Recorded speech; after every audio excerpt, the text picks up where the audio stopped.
I remember the chill that crept up my spine that summer afternoon in New Mexico. It was supposed to be an exhilarating adventure, a break from the mundane monotony of high school. But instead, it became a dark chapter in our lives, one that none of us would ever forget. My friends and I, a ragtag group of teenagers, had decided to explore the ancient Anasazi ruins nestled deep within the wilderness. There was Alex, the brainy one who could talk for hours about history, Mia, the brave heart with an adventurous spirit, and Sam, my best friend since kindergarten, who always had a knack for making everything exciting. And then there was me, Jake.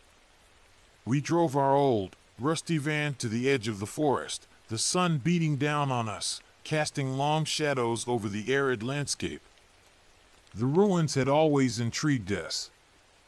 The tales of the Anasazi civilization, which had mysteriously vanished, were woven with threads of mystery and enigma. As we ventured deeper into the forest, the air grew cooler, and an eerie silence enveloped us. The sunlight barely pierced through the thick canopy overhead.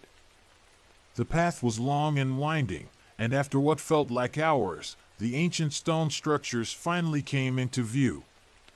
It was a breathtaking sight, these weathered ruins, remnants of a time long past. Alex, with his backpack stuffed with maps and history books, immediately started narrating the significance of the carvings on the walls. His enthusiasm was contagious, as he pointed out various symbols and artifacts that hinted at the rich history of the Anasazi people. But my eyes were drawn to something else, something peculiar. In one of the secluded sections of the ruin, partially hidden by overgrown vines and roots, I discovered an underground chamber. "Guys, come check this out!"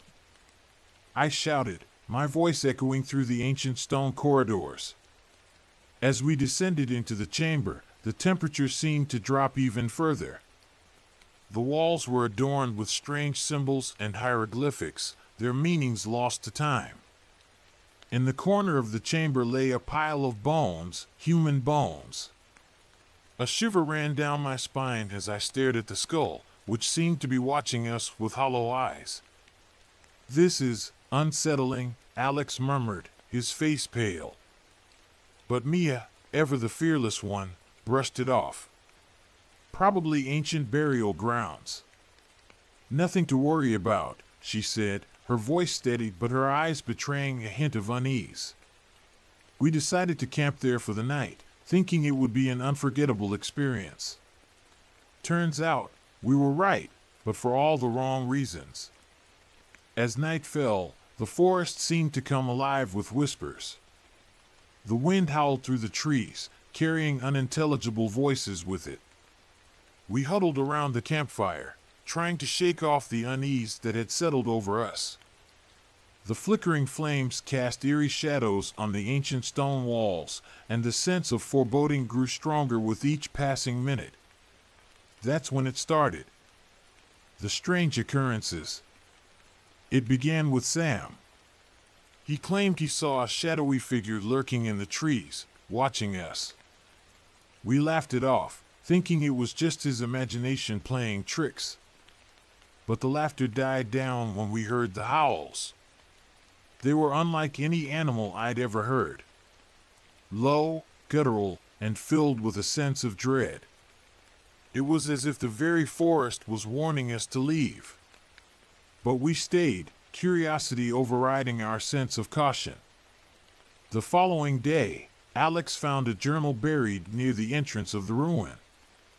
It belonged to a previous explorer who had documented his findings and experiences.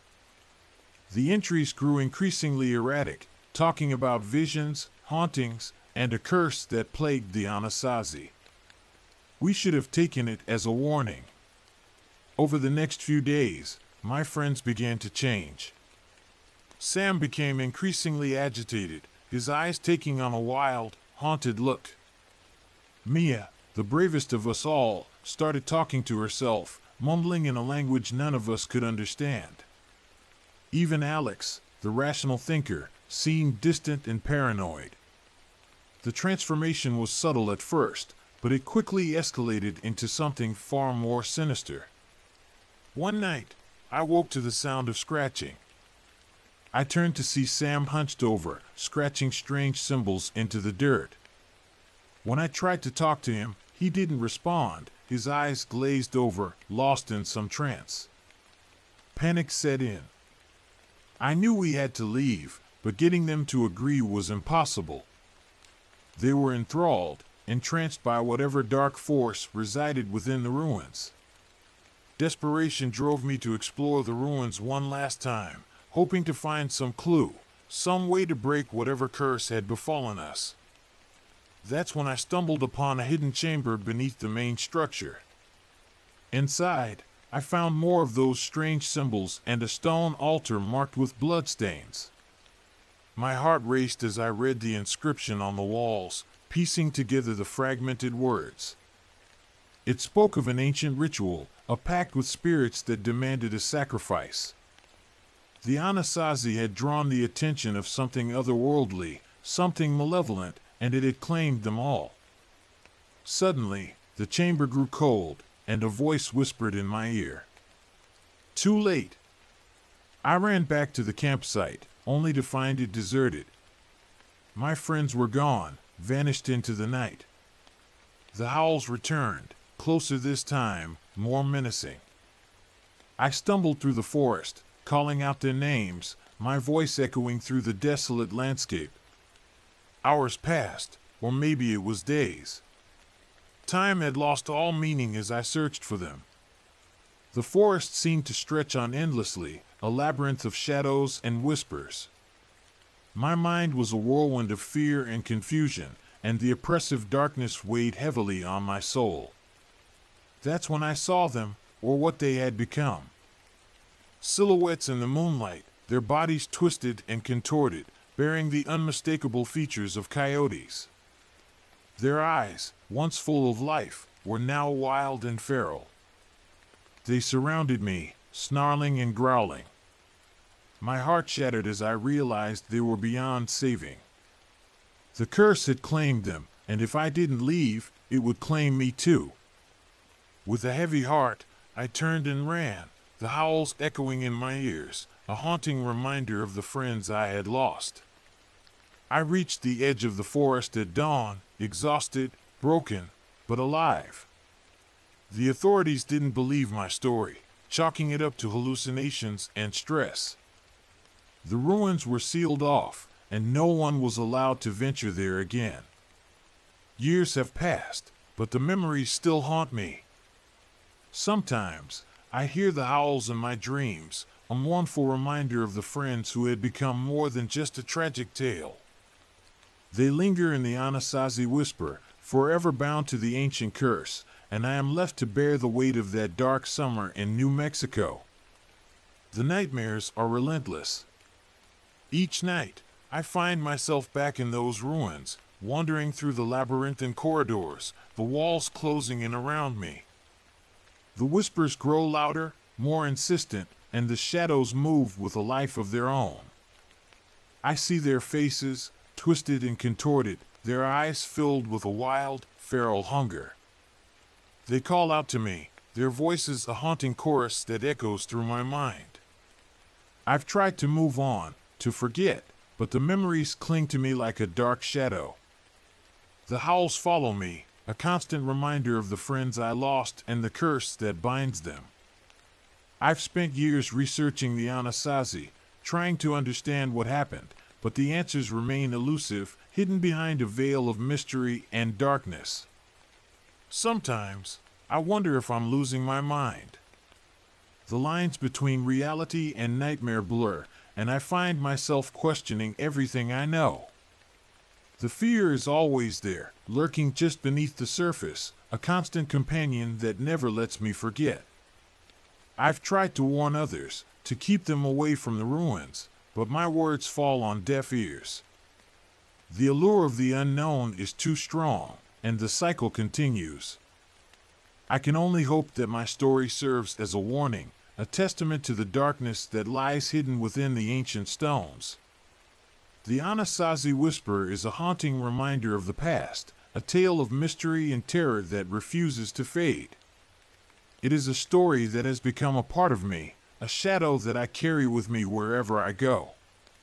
And as the years pass, I know that the whispers will never truly fade, that the howls will always echo in the night, a mournful reminder of the friends I lost and the curse that binds them. In the end, all I have are the memories, the haunting echoes of that dark summer in New Mexico. The ruins stand as a silent testament to the past, a place of mystery and terror that holds the secrets of the Anasazi. And as I stand at the edge of the forest, the howls echoing in the distance, I know that I will never truly escape the shadows that haunt me. The Anasazi Whisper will always be a part of me, a dark chapter in my life that I can never forget. The memories of that summer are etched deeply into my mind, like scars that refuse to heal. Sometimes, I revisit the events in my thoughts, trying to make sense of what happened, but the answers remain elusive, shrouded in the same mystery that first drew us to the ruins.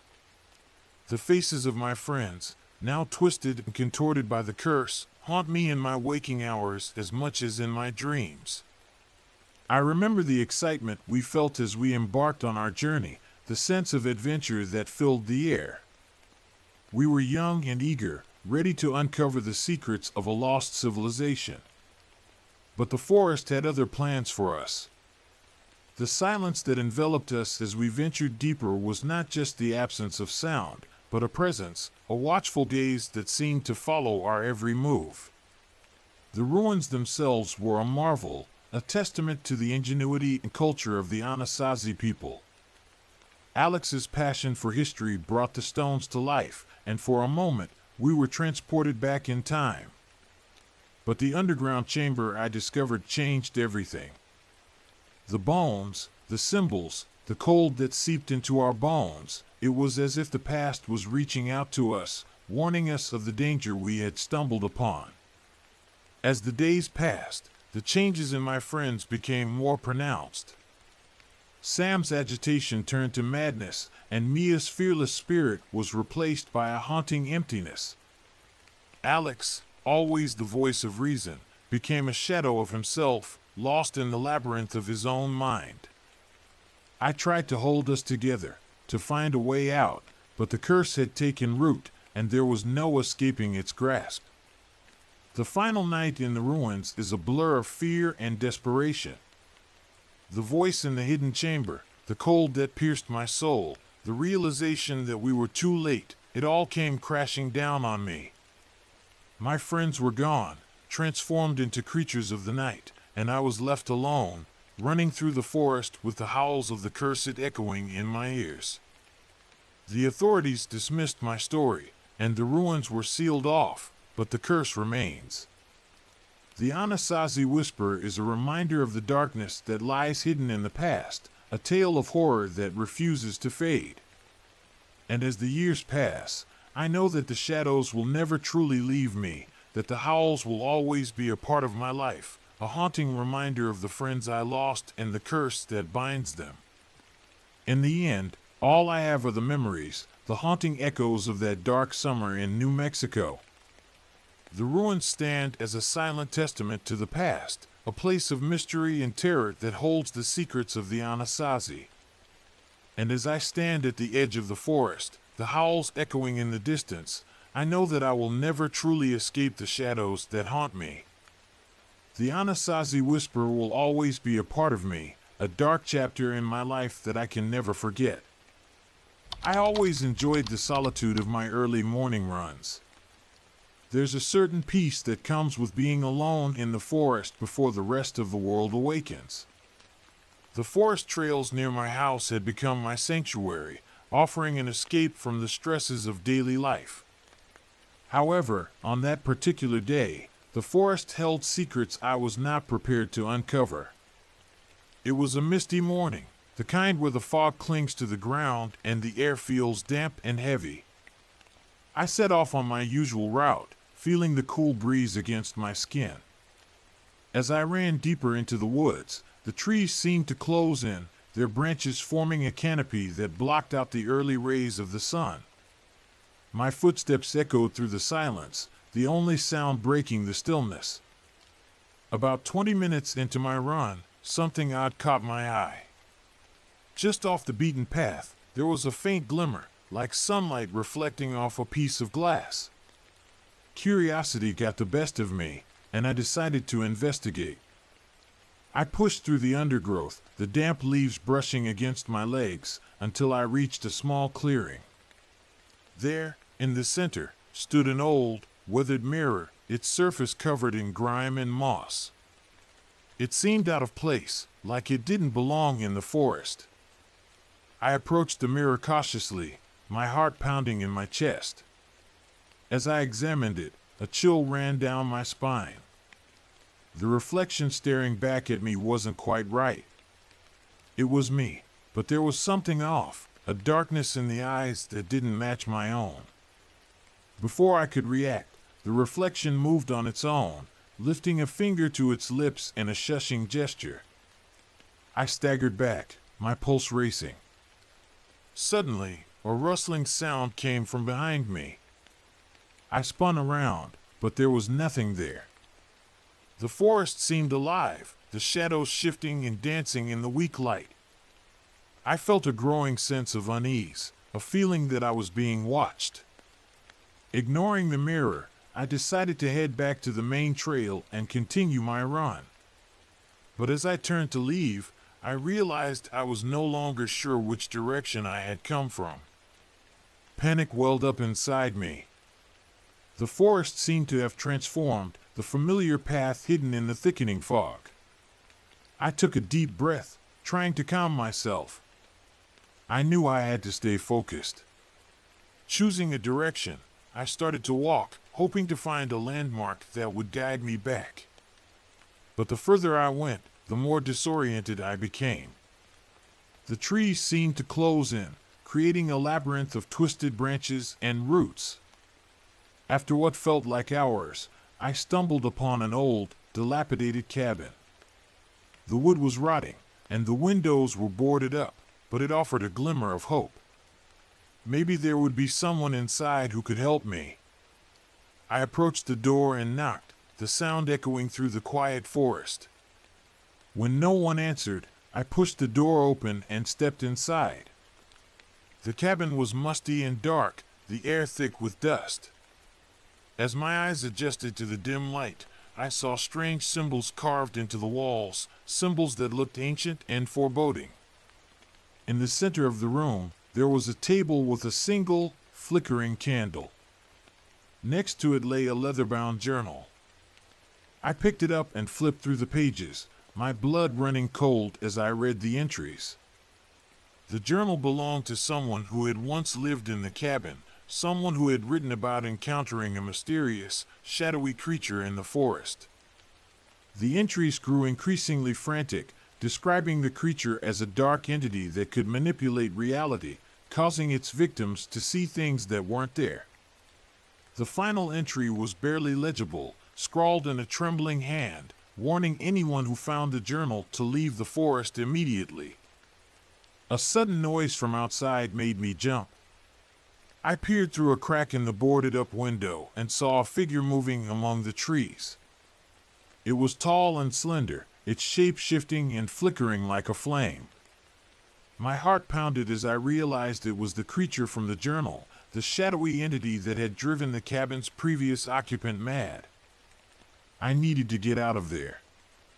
Clutching the journal, I bolted from the cabin and ran blindly through the woods, branches tearing at my clothes and skin.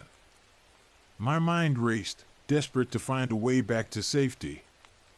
But no matter how far I ran, the forest seemed never-ending, the shadows growing longer and darker. Exhausted, I finally collapsed at the base of a large pine tree, my breath coming in ragged gasps. The shadows around me began to swirl, coalescing into the shape of the creature.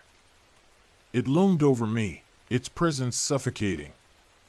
Fear paralyzed me as it reached out with tendrils of darkness, wrapping around my limbs and holding me in place. The world around me began to warp and distort, the trees bending and twisting like they were alive. The ground beneath me seemed to fall away, and I felt a sensation of being pulled, drawn into the very heart of the forest's darkness. Just as I was about to lose consciousness, the creature spoke in a voice that echoed in my mind. "You are lost," it whispered. "You will never leave this place." When I awoke, I was lying on the path where my run had begun.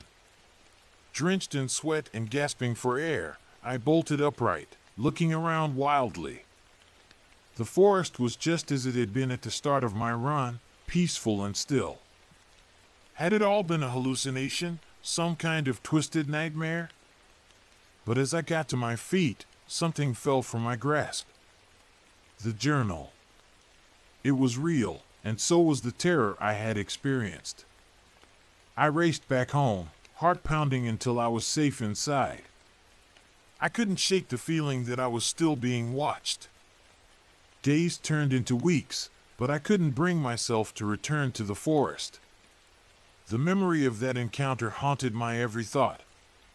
Then, one evening, there was a knock on my door. 2 police officers stood on my porch, their expressions grim. "Are you Michael Turner?" one of them asked. "Yes, that's me," I replied, my stomach sinking. "We need to ask you a few questions about a missing person," the officer said. "A woman named Sarah Collins. She was last seen near the same forest where you were running." I felt a chill run down my spine. "I haven't seen anyone," I stammered. "I've been avoiding the forest ever since." The officers exchanged glances. "There are witnesses who claim you were seen in the area around the time of her disappearance," the other officer said. "We found a trail leading to the cabin you mentioned." My heart pounded in my chest. "I swear, I don't know anything about her," I protested. "I was lost. I saw something in the forest." The officers looked skeptical. "We need you to come with us to the station," one of them said. "We have more questions and some evidence we need you to look at." As they led me away, I felt a sense of foreboding. The forest had claimed another victim, and now it seemed determined to drag me down with it. The shadows and the pines held secrets I might never fully understand, but one thing was certain: I was no longer safe, and neither was anyone who dared venture into that cursed wood.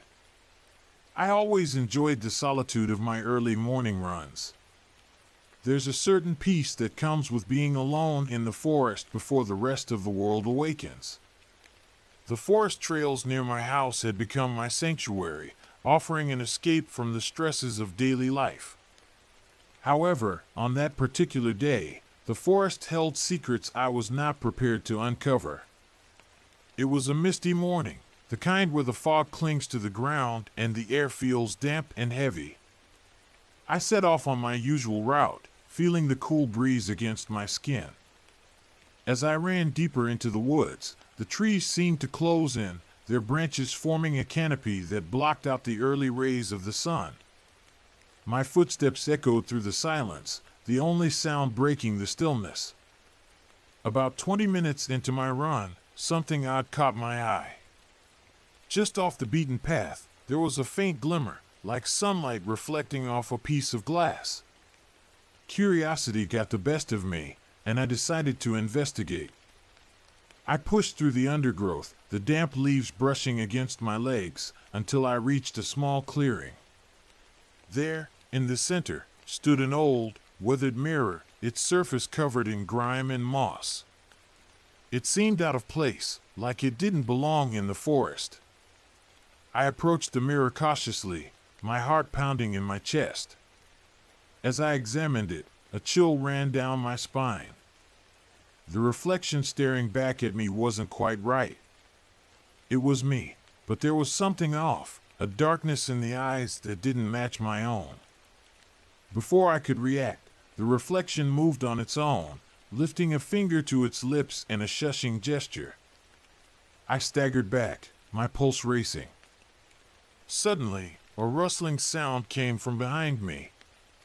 I spun around, but there was nothing there. The forest seemed alive, the shadows shifting and dancing in the weak light. I felt a growing sense of unease, a feeling that I was being watched. Ignoring the mirror, I decided to head back to the main trail and continue my run. But as I turned to leave, I realized I was no longer sure which direction I had come from. Panic welled up inside me. The forest seemed to have transformed, the familiar path hidden in the thickening fog. I took a deep breath, trying to calm myself. I knew I had to stay focused. Choosing a direction, I started to walk, hoping to find a landmark that would guide me back. But the further I went, the more disoriented I became. The trees seemed to close in, creating a labyrinth of twisted branches and roots. After what felt like hours, I stumbled upon an old, dilapidated cabin. The wood was rotting, and the windows were boarded up, but it offered a glimmer of hope. Maybe there would be someone inside who could help me.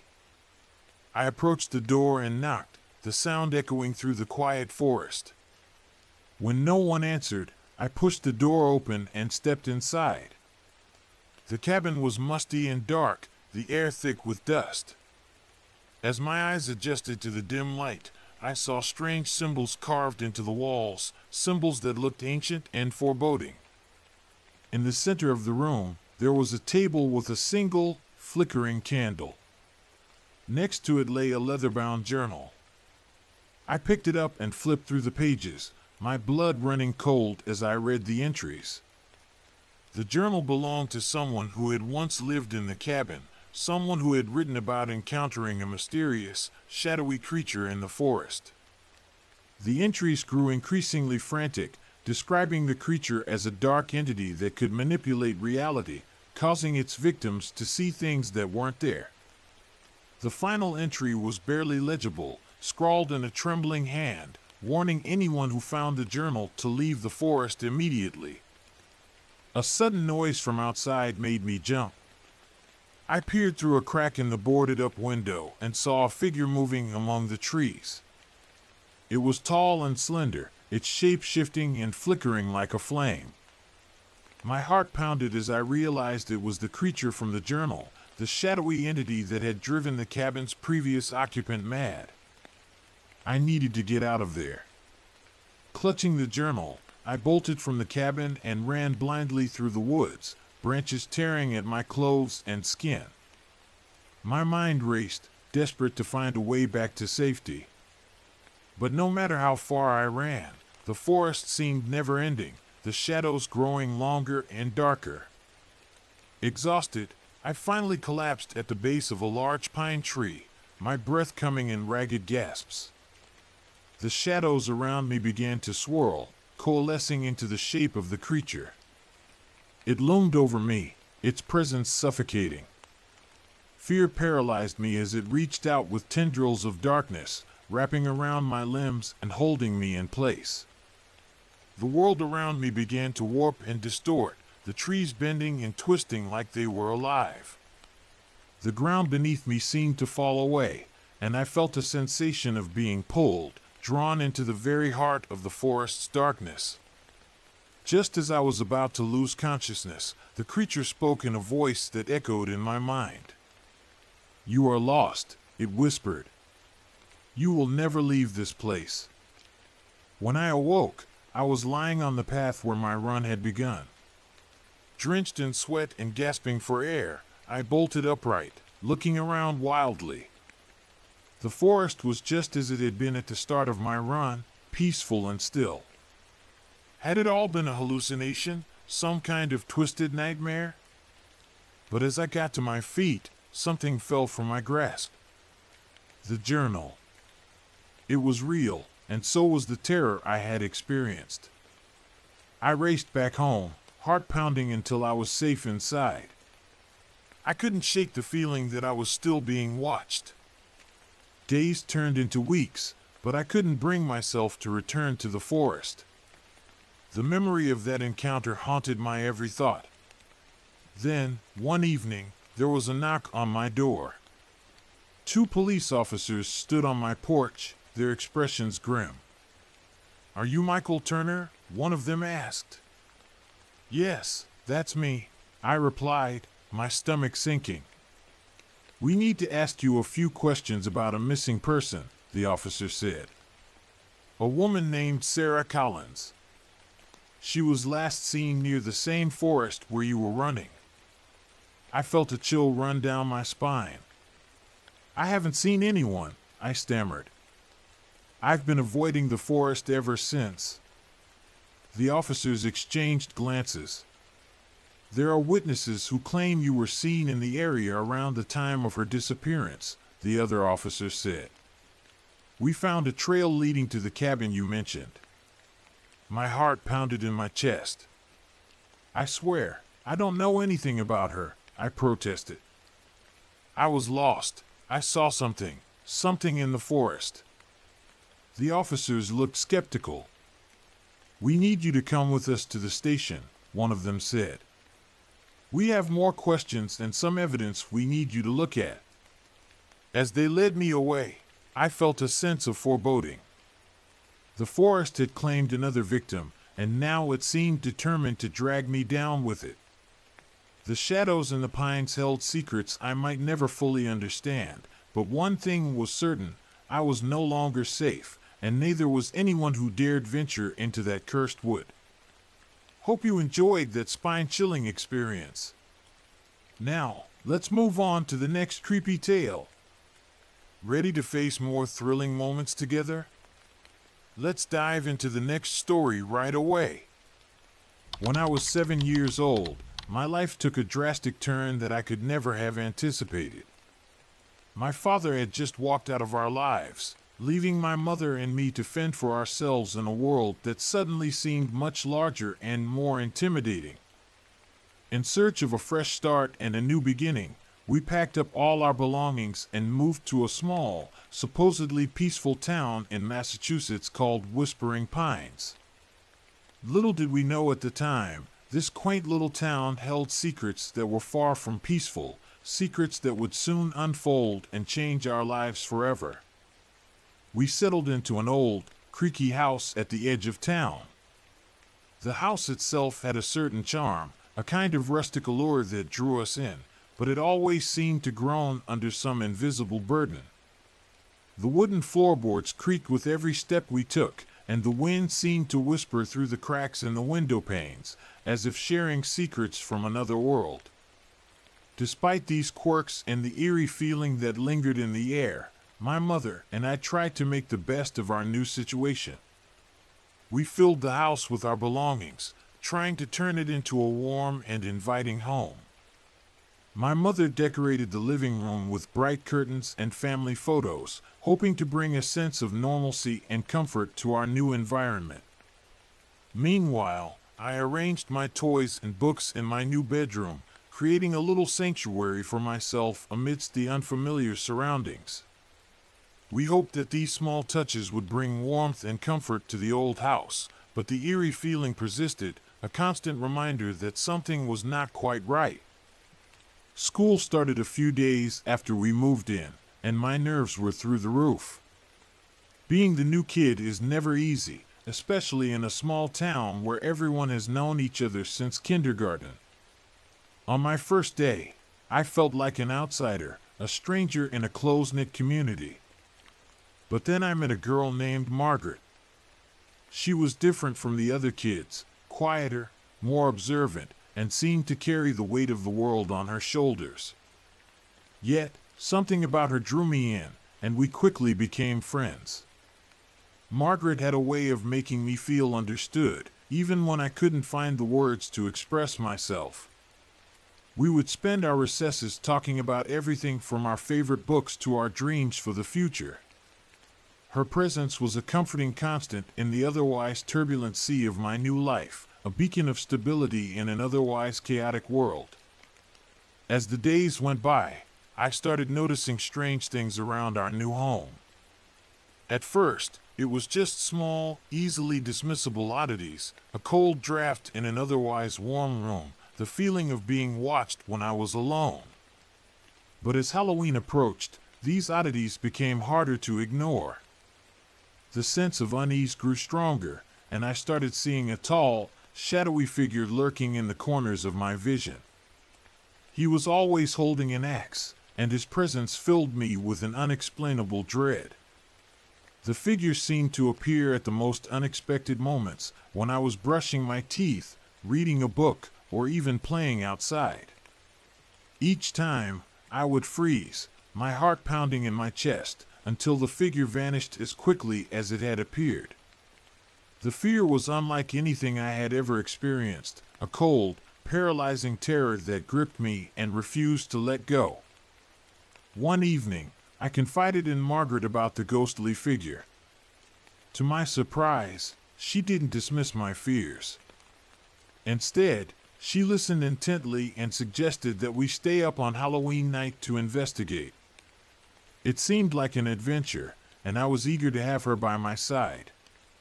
Margaret's calm demeanor and logical approach gave me a sense of courage. We made plans to gather flashlights, snacks, and blankets for our Halloween night stakeout. I felt a mix of excitement and apprehension, wondering if we would finally uncover the truth behind the eerie occurrences. The anticipation built as the days ticked down to Halloween, and I found myself both eager and afraid of what we might discover. Halloween night arrived with an eerie stillness that settled over Whispering Pines. The usually bustling town was now quiet, as if holding its breath in anticipation of what was to come. Margaret came over, and we decided to camp out in the living room. We watched scary movies and ate too much candy, trying to keep our spirits high despite the heavy feeling in the air.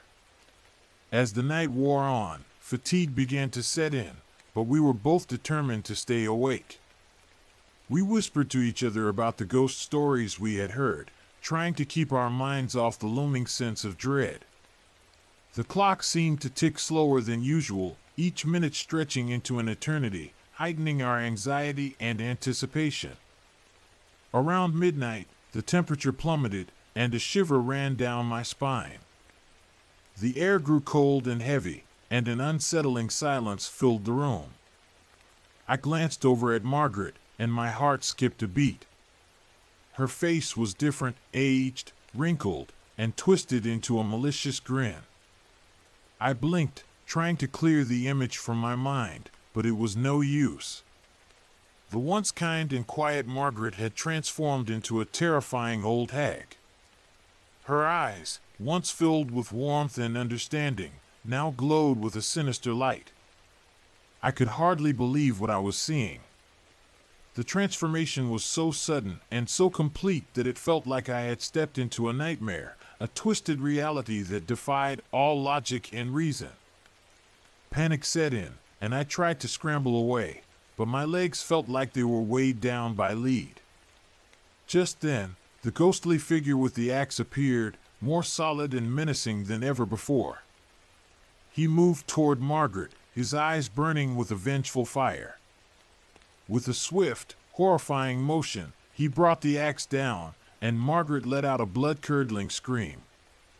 The sound echoed through the house, filling every corner with a sense of impending doom. I was paralyzed with fear, my mind unable to process the scene unfolding before me. The ghostly figure turned its gaze towards me, and for a moment, I thought I was next. But instead, he simply vanished, leaving behind a cold emptiness that seeped into my very soul. The room fell silent once more, the only sound the pounding of my own heart. The next morning, I woke up on the living room floor, drenched in sweat. There was no sign of Margaret or the horrid events of the night before. I desperately wanted to believe it had all been a nightmare, but the deep, gouging marks on the wooden floor told a different story. The evidence of the previous night's horror was undeniable. I traced the marks with trembling fingers, my mind racing with questions. How could something so terrifying be real? And what had happened to Margaret? I never saw Margaret again, and no one in school mentioned her disappearance. It was as if she had never existed, leaving me to grapple with the terrifying reality on my own. The ghostly figure never reappeared either, but the house never lost its haunted air. The whispers in the wind, the creaking floorboards, and the cold drafts became a constant reminder of that dreadful night, a lingering presence that haunted my every waking moment. In the years that followed, I came to understand that evil is very real, lurking just beyond the veil of our ordinary lives. My mother and I eventually moved away from Whispering Pines, but the memories of that haunted town stayed with me. They served as a chilling reminder that some mysteries are best left unsolved and that the past, no matter how seemingly buried, has a way of haunting the present. The experience left an indelible mark on my psyche, shaping the way I viewed the world. I became more cautious, more aware of the unseen forces that might be at play around me. The haunting of Whispering Pines was not just about the ghostly figure or the transformation of Margaret. It was about the way fear can take root in our hearts and minds, growing and festering until it becomes a part of us. Even now, years later, I can still feel the chill of that night, a constant reminder that some shadows never truly disappear. What happened that Halloween night was more than just a brush with the supernatural. It was a lesson in the thin line between reality and nightmare. It taught me that sometimes the most terrifying ghosts are the ones that live within us, born from our darkest fears and lingering memories. The haunting of Whispering Pines was not just about the ghostly figure or the transformation of Margaret. It was about the way fear can take root in our hearts and minds, growing and festering until it becomes a part of us. Even now, years later, I can still feel the chill of that night, a constant reminder that some shadows never truly disappear. The experience left an indelible mark on my psyche, shaping the way I viewed the world. I became more cautious, more aware of the unseen forces that might be at play around me. The haunting of Whispering Pines was not just about the ghostly figure or the transformation of Margaret. It was about the way fear can take root in our hearts and minds, growing and festering until it becomes a part of us. Even now, years later, I can still feel the chill of that night, a constant reminder that some shadows never truly disappear. I've been married to my wife, Lynn, for 6 years now. For the most part, our marriage has been a joyful journey filled with love, laughter, and a deep sense of mutual respect. We had built a life together that many would envy, filled with shared dreams and cherished moments. However, recently, Lynn's behavior began to shift in a way that I could no longer ignore. It was subtle at first, almost imperceptible, like a whisper on the wind, but as the days turned into weeks, her actions grew increasingly disturbing and unsettling. Initially, I would catch her staring at me from unusual places around the house. I'd be sitting in the living room, deeply engrossed in a book or watching a television show, and out of the corner of my eye, I'd see her peeking at me from behind the couch or the doorframe. It was disconcerting, but I tried to brush it off as a quirky habit or some playful game she was attempting to initiate. I even laughed it off a few times, thinking she was just trying to be funny, but deep down, a sense of unease began to creep in. However, as time went on, her peeking became more frequent and more intense. It wasn't just occasional glances anymore. It was as if she was studying me, watching my every move with an eerie intensity that sent chills down my spine. I'd find her lurking behind the curtains, hiding under the bed, and even lurking in the closet. Each time I confronted her about it, she would just smile and act as if nothing was wrong. Her responses were always vague, dismissive, and she never provided a clear explanation for her increasingly strange behavior, which only fueled my growing anxiety. One evening, everything took a turn for the worse. I was in the shower, enjoying the warm water cascading down my body, feeling relaxed and at ease when suddenly, I felt a presence nearby. I turned my head slightly and saw Lynn's silhouette through the opaque shower curtain. She was standing there, motionless, just watching me with an unsettling gaze. My heart raced, and a cold shiver ran down my spine, making me feel vulnerable and exposed. I quickly finished my shower and stepped out, but by then, she had already vanished, leaving me feeling even more confused and frightened. That night, I tried to talk to her about what had happened, but she dismissed my concerns with a wave of her hand and a light laugh. "You're imagining things," she said, her voice laced with amusement, but there was something in her eyes that made me uneasy. They were too wide, too bright, and they seemed to follow my every move, as if she were trying to read my thoughts or anticipate my actions. Days turned into weeks, and her behavior only grew more bizarre and erratic. I started to notice that objects around the house were being moved or rearranged without explanation. Small things at first, like a book on the shelf or a picture frame on the mantel that I could have sworn was in a different position. But then, I stumbled upon more disturbing changes. One day, while cleaning out a drawer, I discovered a collection of small, glass eyes hidden away.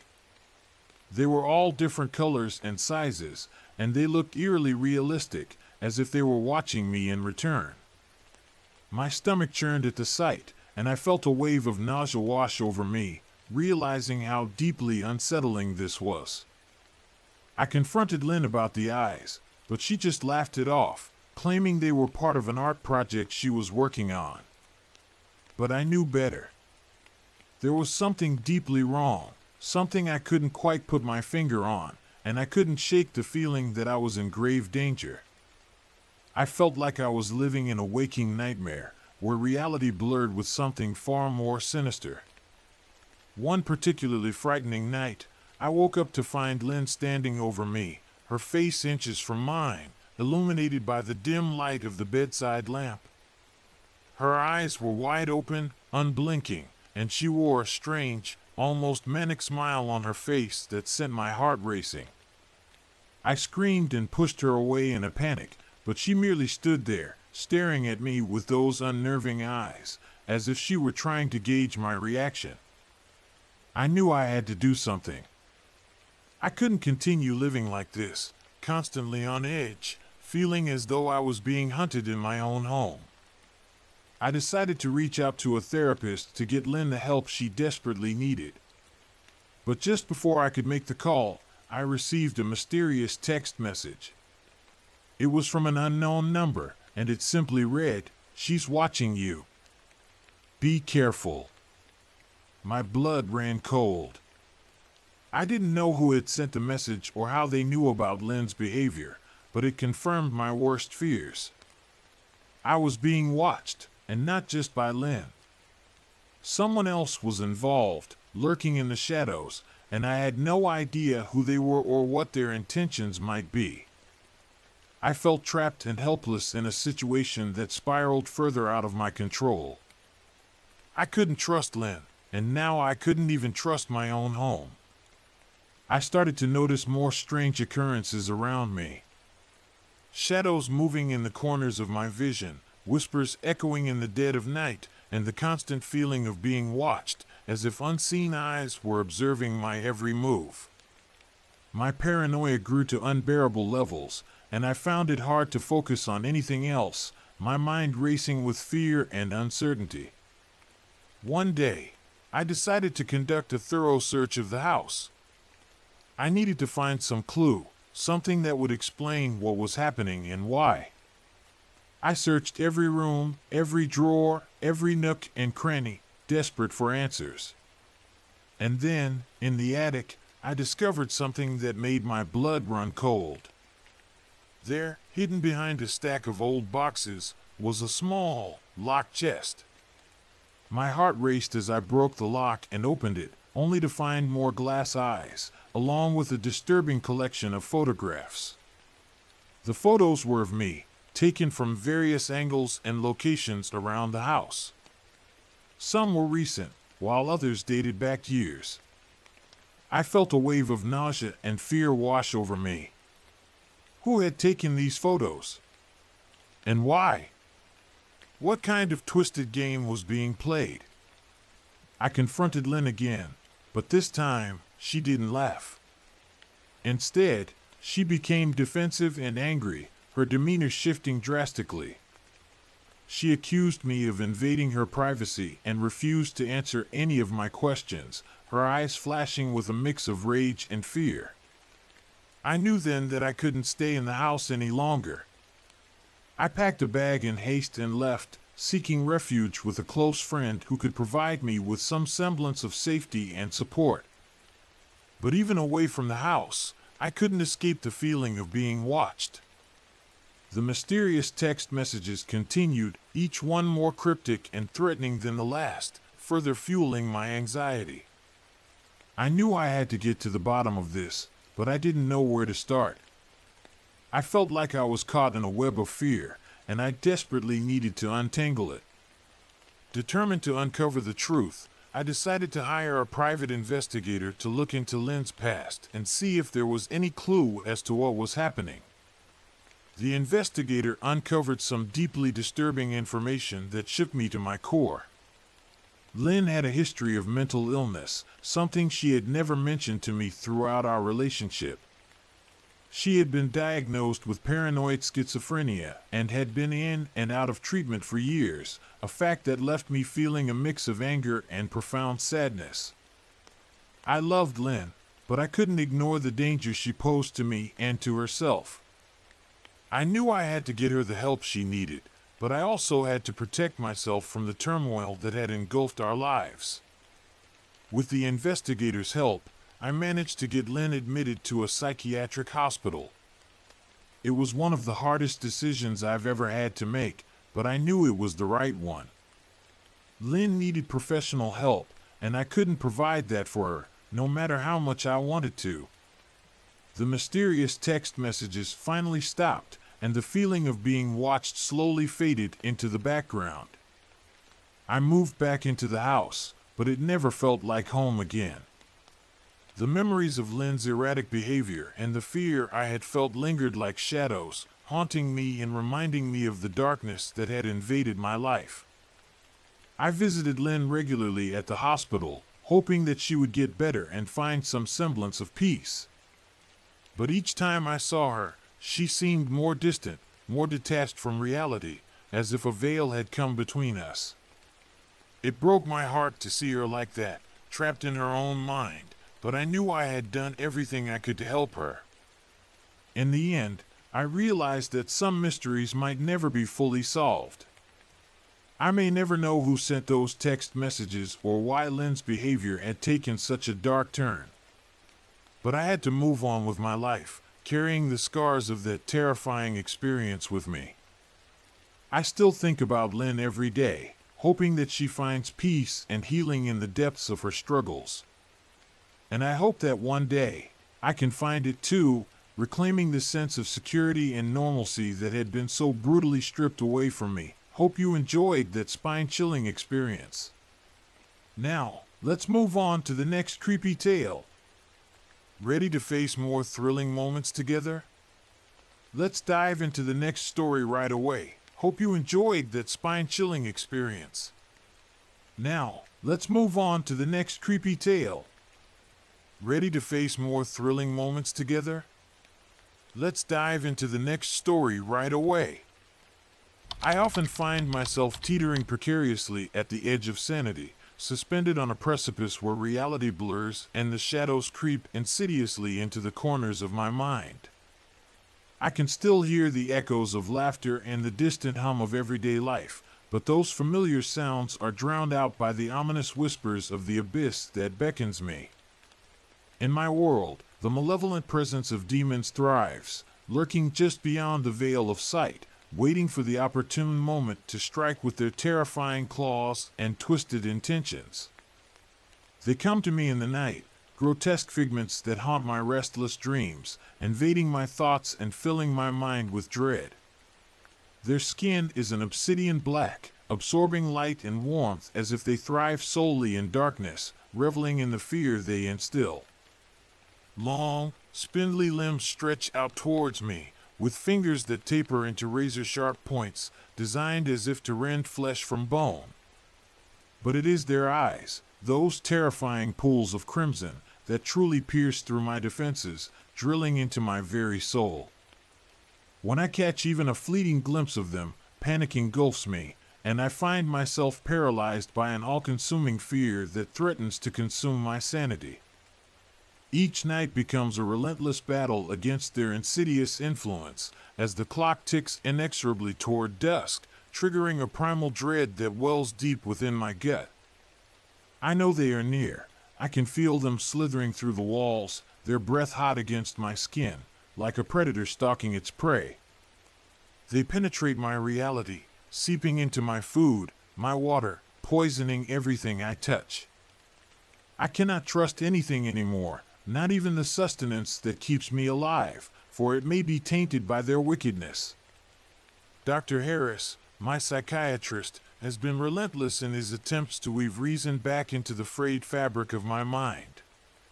He believes that if I can articulate my fears, I can ultimately strip them of their power. We sit across from each other in his office, his calm demeanor contrasting sharply with the chaos that rages inside me. He encourages me to confront these nightmares, to dissect them under the harsh light of reason and understanding, but the very act of doing so feels like an insurmountable task. Tell me, what do these demons want from you? Dr. Harris asks gently, his pen poised above his notepad, ready to capture my thoughts. What do they want? I scoff, anger flaring within me like a wildfire. They want to devour us. They want to drag us into their abyss and consume our very souls. You can't see them, but I can. I see them every day. My voice trembles with the intensity of my conviction, the weight of my truth pressing down on me. He observes me with concern, the lines at his brow deepening as he takes in my frantic energy and the desperation that clings to me like a second skin. You must understand, these feelings, this paranoia, they stem from your illness. They are not real, he insists, his voice steady, but I can sense the uncertainty lurking beneath. Not real? I hiss, my heart racing as I feel the walls closing in around me. Tell that to the man who lives down the hall. Tell him he didn't disappear one night when they came for him. Tell him he's not dead because of them. My voice rises, a crescendo of fear and anger that echoes through the sterile room. I retract into my mind, fretting over the vast chasm that lies between us. Dr. Harris's words, designed to comfort, merely reinforce the isolation I feel. How could he possibly understand? The world outside continues, unperturbed by the horrors I endure daily. To them, this is all a figment of my imagination. To me, it is an unrelenting nightmare that gnaws at my very essence. Days bleed into each other, a monotonous cycle where meals become a battleground of wills. When Dr. Harris places a tray of food in front of me, I see the demons dance upon it, taunting and jeering, their red eyes glinting with malice and delight. I cannot eat. I would rather starve than risk the chance of ingesting their poison. Each time I turn my back on food, I watch his expression shift from concern to outright distress, a reflection of the battle waging within me. Your health is deteriorating, and soon we may have to take drastic measures, he warns, his voice tinged with urgency. Forced feeding is not something I take lightly, and I hope to avoid it. I cannot afford to imagine that horrifying scenario. The very thought makes my skin crawl and sends chills down my spine. I envision the nurses, their faces twisted into monstrous grins as they strap me down, forcing the tainted food down my throat while the demons cheer them on, their laughter echoing in my ears. My stomach churns at the idea, and I shake my head violently, desperate to dispel the image. You don't know what they're capable of. I cry, my voice rising in pitch. They manipulate everything around us. What seems real is a mere illusion. You must believe me. My words spill out in a frantic rush, a desperate plea for understanding. But as always, Dr. Harris maintains a firm yet gentle demeanor, a steady anchor amidst my turmoil. He presents the evidence of my condition, the medical jargon and statistics meant to ground me, but they only fuel my distrust. I cling to my fears, for they are all that remain. The demons have woven themselves into the very fiber of my being, and to abandon them would be to abandon myself completely. With the sunlight fading each evening, I brace for the darkness that creeps in like a thick fog, suffocating and oppressive. I fantasize about barricading my door, sealing myself off from a world that has forgotten me, isolating myself from the laughter and joy that echo outside. I can hear their muffled chatter, the laughter of people who have never glimpsed the terrors that populate my thoughts. I envy their simplicity, their unblemished reality, a stark contrast to the chaos that reigns within me. But then the whispers come, the chilling, serpentine whispers that snake through the cracks in my defenses, slithering into my consciousness. They remind me that the demons thrive in isolation, that fear begets more fear, wrapping tighter around my mind until I can barely breathe. Each night, I lie in bed, shivering with terror as shadows stretch and twist, teasing my imagination and tormenting my fragile psyche. Am I really insane? Or have I simply been chosen to witness what others cannot? The thought terrifies me, and yet it brings a morbid sense of pride. I am not delusional. I am a sentinel, warning the unwitting of the evil that prowls just beyond their sight. Perhaps I am meant to suffer, to endure this torment so that others remain unaware of the monsters that weave through the fabric of existence, lurking in the shadows of reality. As the weeks bleed into months, the vicious cycle continues, my hunger growing while my strength wanes with each passing day. Dr. Harris becomes increasingly frustrated, his professional facade cracking under the pressure of my ongoing struggle.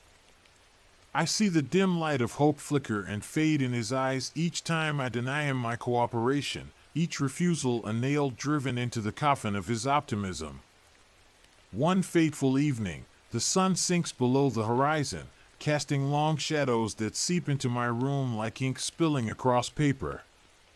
I sit in silence, the weight of dread heavy upon my chest, suffocating me.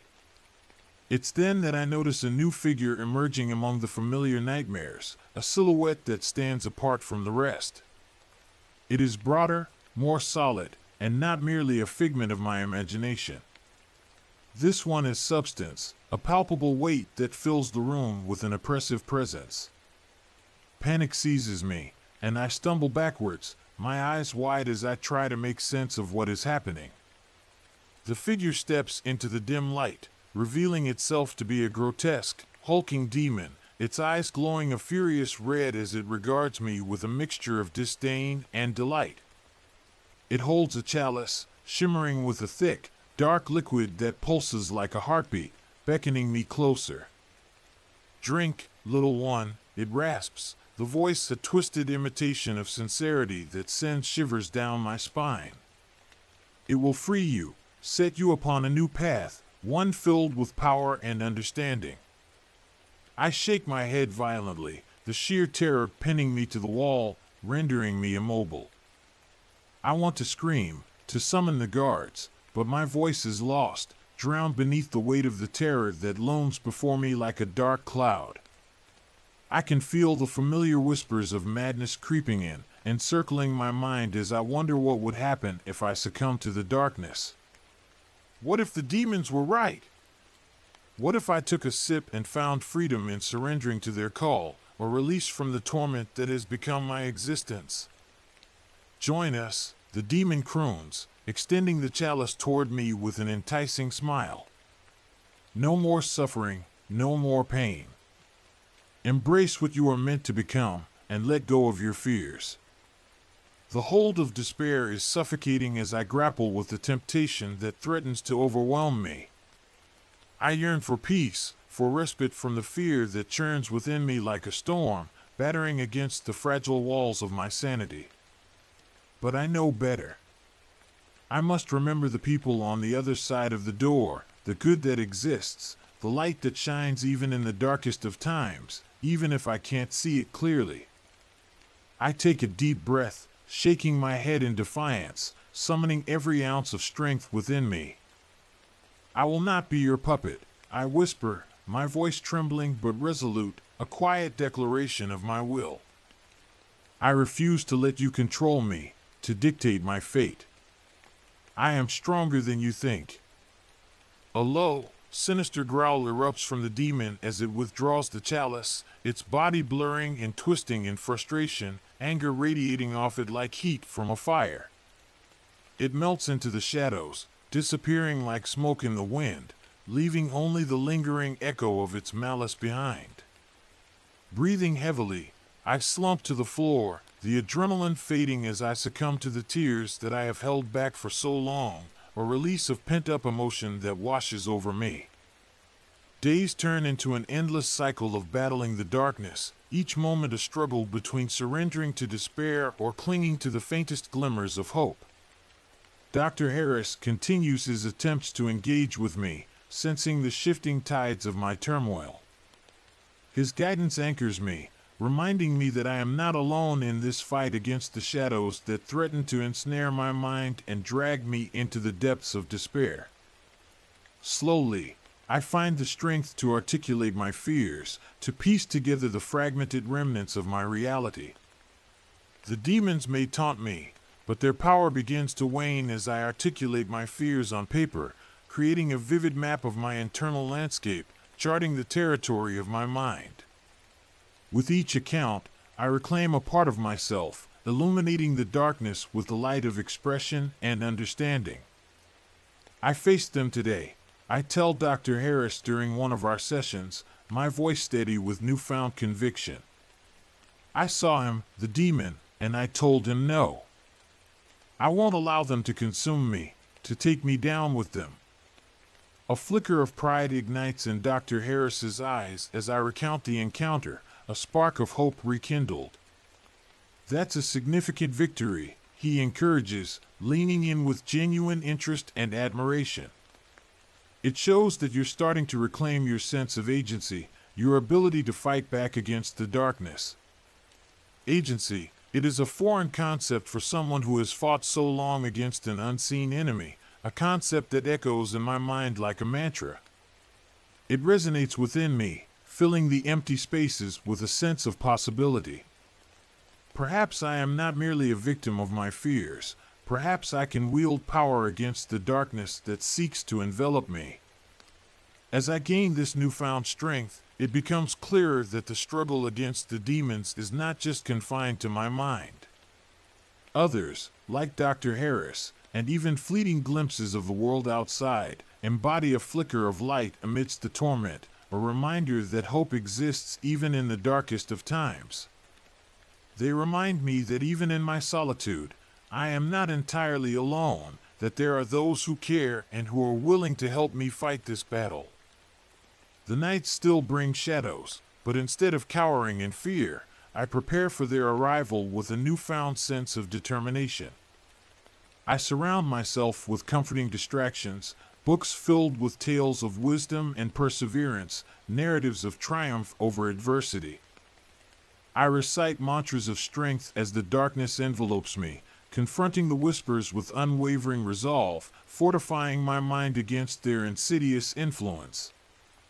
Each night brings you closer to freedom, I repeat to myself, until the very idea becomes etched into my soul, a beacon of hope guiding me through the darkness.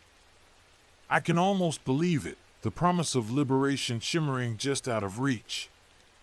And yet, even as I sway in this newfound direction, I know that the demons will always remain a part of my story, a reminder of the depths of despair that I have traversed. They will stalk me, waiting for a moment of weakness, but I have learned that within the confines of my mind lies the ultimate battleground, a place where I can reclaim my power. No longer will I cower in fear. I will take flight and soar above the shadows that once threatened to consume me whole, rising above the darkness that has haunted me for so long. Thus, I find my voice amid the chaos, a thread of hope that weaves through the fabric of my existence, stitching together the fragments of my shattered reality. I am the arbiter of my fate, the keeper of my peace. The demons may linger, but they will never define who I am or dictate the course of my life. This journey is mine, and I will not surrender. I shall rise, greater, stronger, more resilient than the shadows that once consumed me, ready to face whatever challenges lie ahead with courage and determination. The battle is far from over, but I am prepared to fight, to reclaim my life from the clutches of fear, and to emerge victorious. Hope you enjoyed that spine-chilling experience. Now, let's move on to the next creepy tale. Ready to face more thrilling moments together? Let's dive into the next story right away. It was supposed to be an unforgettable weekend, a camping trip with my friends that promised laughter, stories around the fire, and an escape from our mundane lives filled with work and responsibilities. Little did I know, the weekend would spiral into a nightmare that would haunt me forever, leaving scars deeper than I could have ever imagined. The sun began to set as we set up our tents, casting a warm orange glow that enveloped the woods surrounding us. The air was filled with the sound of laughter echoing through the trees, and the sweet scent of roasted marshmallows wafted around us, creating a perfect atmosphere. My girlfriend, Emma, and I sat close together, sharing smiles and whispers, while our friends exchanged light-hearted banter, completely unaware of the darkness lurking just beyond the tree line, waiting patiently for the right moment to strike. As night fell and the sky darkened, I felt an irresistible urge to explore the forest that surrounded our campsite. "I'll be right back," I told Emma, who looked at me with concern and cautioned me to stick close to the camp. But curiosity got the best of me, and I couldn't shake the feeling that there was more to discover out there. Armed with only a flashlight, I ventured deeper into the woods, the laughter of my friends fading with each step I took, replaced by an unsettling silence that hung heavily in the air. The trees stood tall and ominous, their branches resembling skeletal hands reaching out as if to grab me. I walked aimlessly, the beam of my flashlight illuminating the underbrush, trying to orient myself in this unfamiliar territory. Minutes turned into what felt like hours, and I began to wonder why I hadn't turned back. The hollow silence started to creep into my mind, making me feel increasingly uneasy, but then a soft rustling caught my attention, pulling me deeper into the darkness. I turned towards the sound and froze in place. There, standing in a small clearing, was a man, tall and thin, with ragged clothes that blended seamlessly into the shadows. His arms cradled something, and as I took a cautious step closer, I saw it was a small figure, seemingly a child, snuggled against him. For a brief moment, relief washed over me. Perhaps I wasn't lost after all, and perhaps this man could help me find my way back. "Are you okay?" I called out, my voice barely breaking the eerie stillness of the night. The man turned slowly, his face hidden beneath a hood, and my heart dropped into my stomach. As I walked closer, the light from my flashlight fell on the small figure in his arms, and it didn't take long for dread to creep into my bones like ice water. The child's head was grotesque, misshapen, and unsettling in a way that made my skin crawl. My stomach twisted in knots as the horrifying realization hit me. This was not a child at all, but something wickedly wrong, something that should not exist in this world. My instinct screamed for me to flee, but I was frozen in place, captivated by the man who began to sway back and forth, an unsettling rhythm taking hold of my senses. For reasons unknown, he began to dance. The way he moved was unnatural, every motion almost hypnotic, as if he were performing a dark ritual right before my eyes. I stood there, an unwilling observer to this horrific spectacle, my mind racing for a way out of this nightmare. And then, in a swift, grotesque transformation, the man morphed into something entirely different. His skin darkened, and his eyes glowed with an inhuman light that sent shivers down my spine. "Gabriel," he whispered, a cruel smile spreading across his face, revealing teeth that were far too sharp. "I have been waiting for you." I stumbled backward, tripping over my own feet as the sickening realization of what I was witnessing hit me like a kick to the gut. This creature, this demon, was not here by accident. It wanted something from me. My friends! The thought of them sent a surge of panic through my veins. I turned to run, my heart pounding in my chest, but the forest twisted around me, disorienting me further. I was lost in a maze of shadows and terror. Frantically, I sprinted back toward the camp, calling out for Emma and the others, desperation clawing at my throat. But as I emerged from the trees, the scene before me sent chills down my spine. They were there, my friends, but they were not themselves. They stood motionless, as if entranced by an unseen force, their eyes glazed over and fixed on something beyond my understanding, something dark and sinister. "Emma!" I shouted, a desperate plea that echoed into the night, but she didn't respond. Panic surged through me as I pushed my way through the thickening fog that surrounded the campfire. The flames flickered ominously, casting eerie shadows that danced like specters in the dark, heightening my sense of dread. I grabbed Emma's shoulders, shaking her violently, desperate for her to wake up from whatever trance held her captive. "We need to go. We have to leave," I pleaded, but there was no recognition in her eyes, only an overwhelming emptiness that chilled me to the bone. Then I heard it, a low, guttural laugh resonating from behind me, sending a jolt of fear through my body. I turned and saw Gabriel standing there, his grotesque features illuminated by the flickering firelight. "They belong to me now," he chuckled, the sound sending a chill down my spine, filling me with a sense of impending doom. "Join them, or witness their downfall." "Get away from them!" I screamed, rage and desperation fueling my courage. But my friends just stood there, their faces blank, like marionettes with their strings cut, completely under his control. With a surge of adrenaline, I grabbed Emma's hand and pulled her away from the malevolent aura that surrounded Gabriel. "Wake up!" I cried, my voice cracking with fear and urgency. Slowly, her eyes flickered with life, confusion washing over her face as she came back to reality. "Jake," she whispered, her voice trembling with uncertainty. "What's happening?" I didn't have time to explain. "We have to go. Now!" I urged her, leading her away from the campfire, desperately seeking a way out of this nightmare, but Gabriel's laughter echoed behind us, growing louder and more sinister as he followed our every move. Suddenly, the woods seemed to close in around us, the trees shifting and warping, the path ahead blurring into darkness.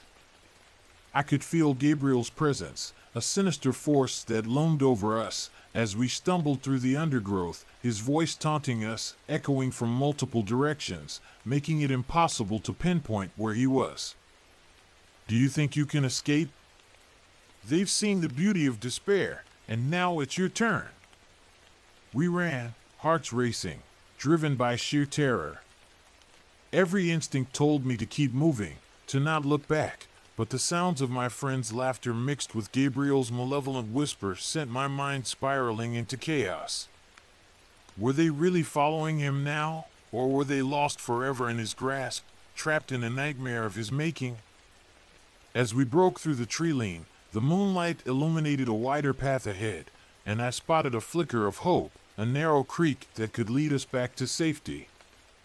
"This way!" I urged Emma, pulling her forward with all my strength. We reached the water's edge, and I dared to glance back, my heart pounding with fear.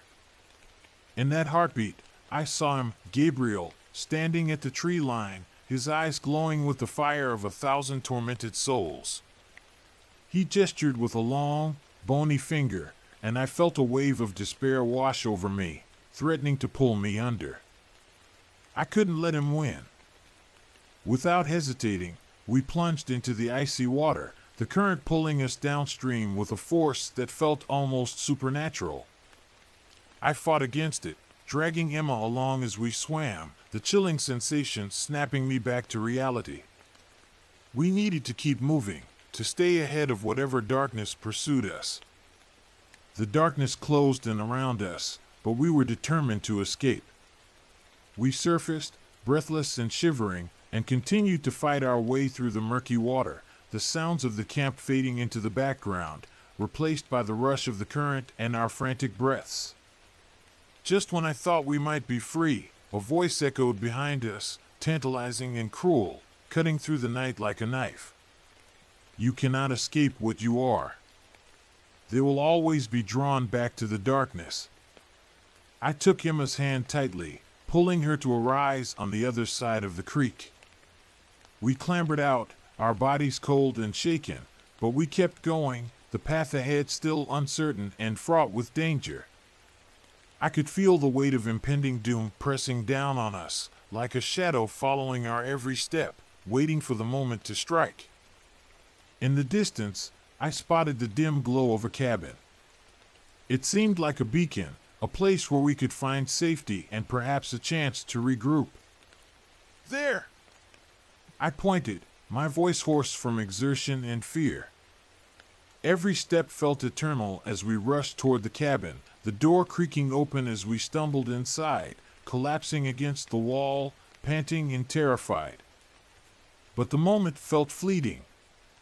In the silence, I sensed it, Gabriel was not far behind.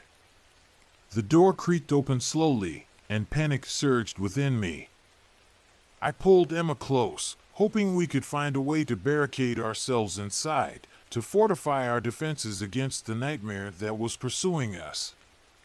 Suddenly, I remembered the stories we had heard around the campfire about dark rituals and ancient incantations that could repel evil. My mind raced. If there was any truth to those tales, we needed to find something, anything, to defend ourselves against the malevolent force that sought to claim us. In the dim light of the cabin, I searched frantically, my heart racing as I rifled through old books and dusty shelves. One book caught my eye, leather-bound and worn, with strange symbols etched into the cover that felt both ancient and powerful. "Emma!" I called, my heart pounding as I found her huddled in a corner, looking between the door and me with wide, terrified eyes. "I think I found something." As I opened the book, the words began to swim before my eyes, a jumble of ancient text that felt foreign and yet strangely familiar. I could barely decipher what it said, but I felt a surge of energy pulsating from the pages, a warmth that contrasted sharply with the cold dread surrounding us. Gabriel's presence loomed closer, and I knew I had to act fast to protect us.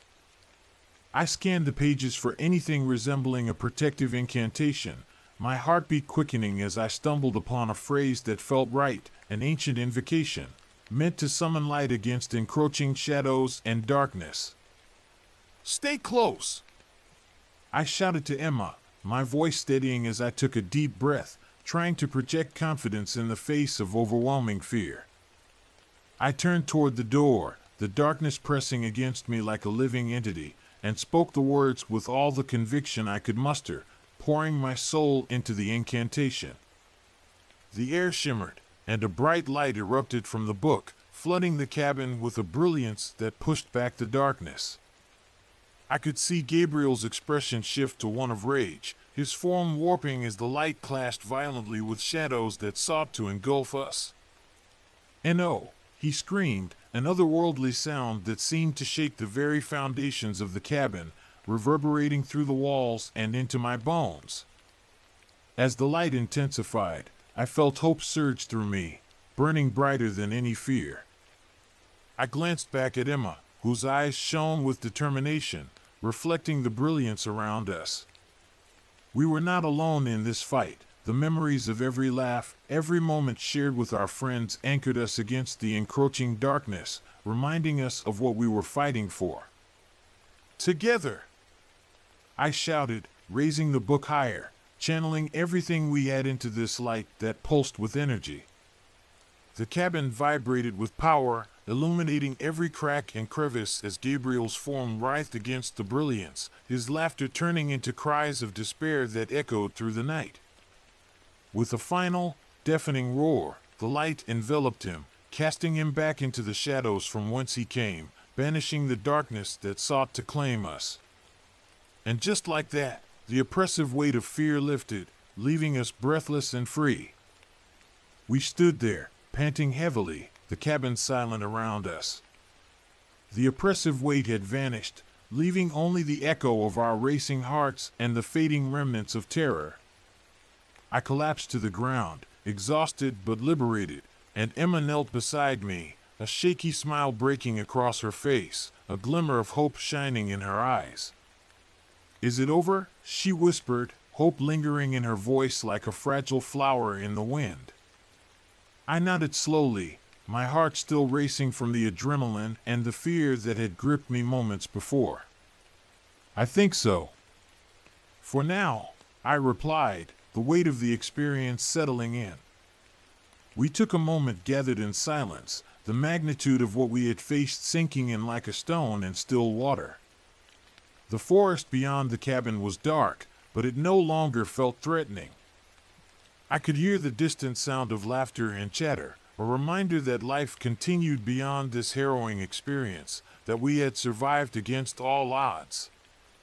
Hand in hand, we stepped outside, breathing in the fresh air of endless possibilities, the cool night air filling our lungs with renewed hope. In the heart of fear and despair, we had found our strength, an unyielding bond forged in the darkest of nights. Although the experience had changed us forever, we emerged together, ready to face whatever lay ahead, together, stronger than we had ever been before. Hope you enjoyed that spine-chilling experience. Now, let's move on to the next creepy tale. Ready to face more thrilling moments together? Let's dive into the next story right away.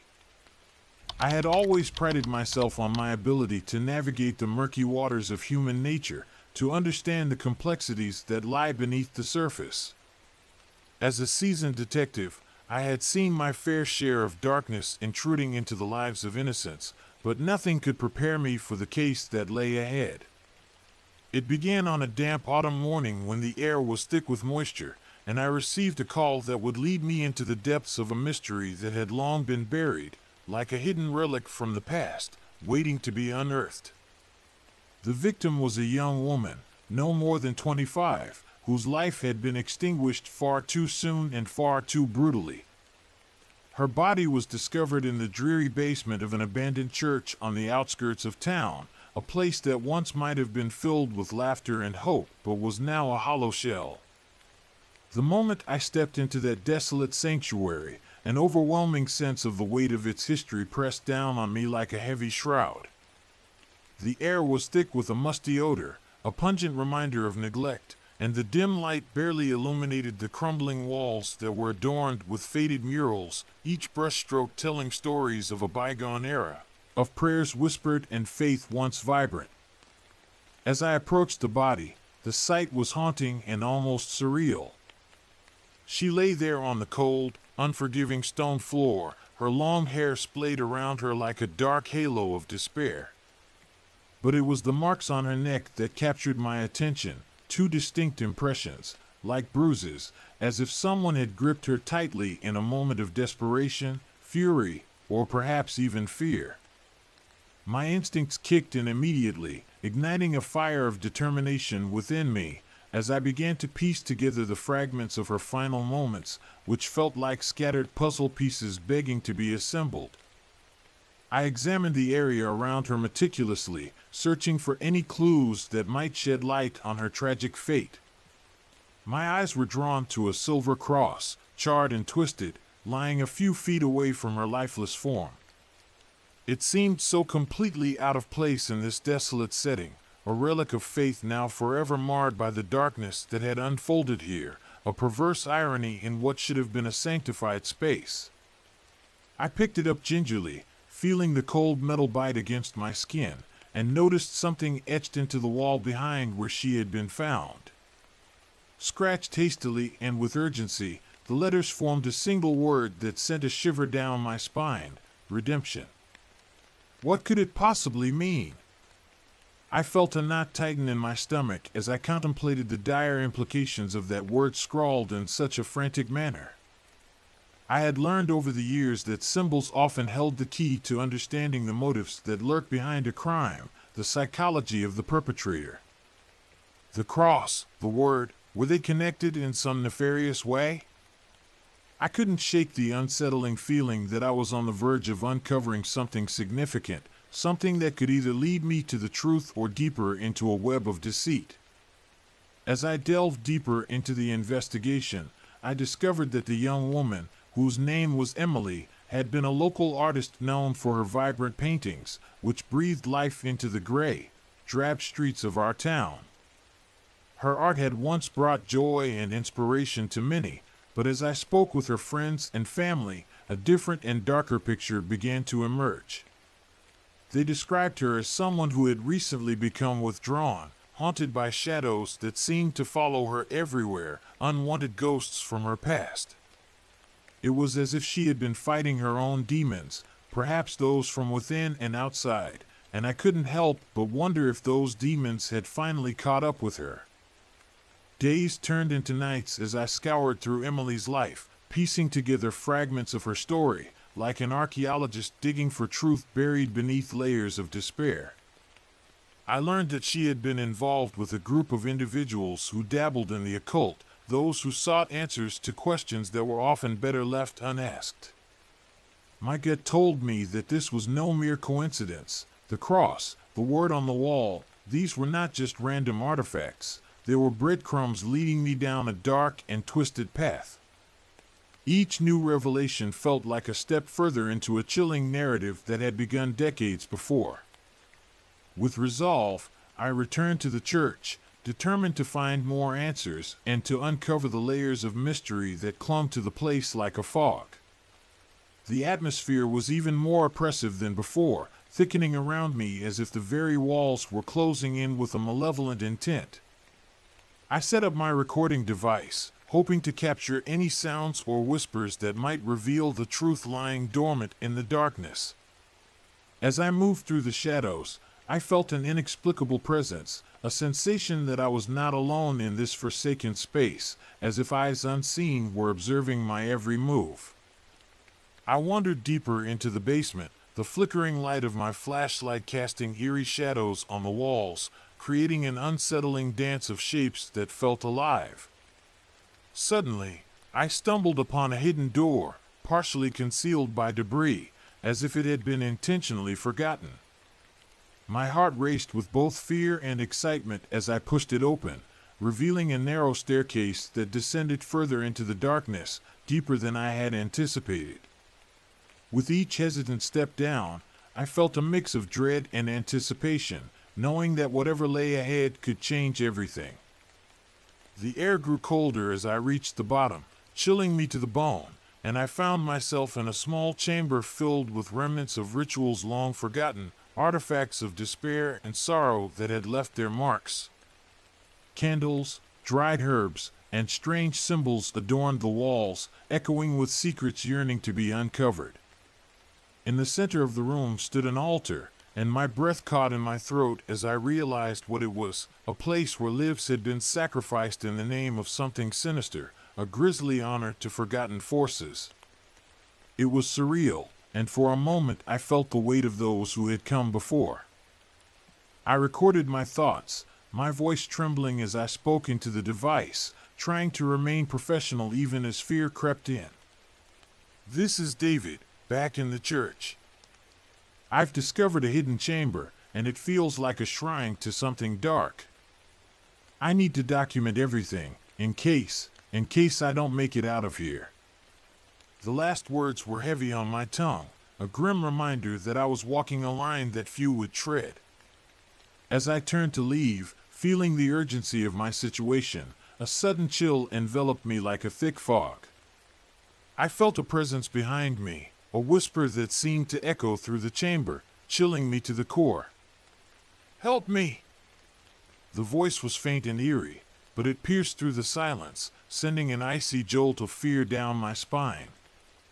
I spun around, desperate to fight the terror rising within me, but there was nothing, only shadows dancing in the flickering light, taunting me. My instinct screamed at me to flee, to abandon this place filled with unexplainable horror, but I couldn't bring myself to leave Emily behind. I had to understand what had really happened to her, to uncover the truth that had been buried in this forsaken place, shrouded in neglect and suffering. I returned to the altar, searching through the remnants, hoping to find clues that might lead me to her killer and bring some semblance of closure to her tragic story. Among the remnants of a sad past, I found a journal, its pages filled with frantic scribbles and drawings that mirrored Emily's art, echoing her artistry but marred by fear. As I flipped through the pages, I felt a profound connection to her, a glimpse into her troubled mind. She had been searching for something, perhaps redemption or a way to escape the darkness that had consumed her life and creativity. The last entry sent chills down my spine, and a lump formed in my throat. They want to take me. I can feel them closing in. I must find a way to break free. The desperation in her words echoed my own feelings of urgency. Suddenly, the temperature plunged, and I could see my breath in the air like wisps of ghostly fog. I sensed that I was no longer alone. The shadows swirled menacingly, and I felt an immense weight pressing down on me, as if the very essence of the place was trying to suffocate me, drawing me into its depths.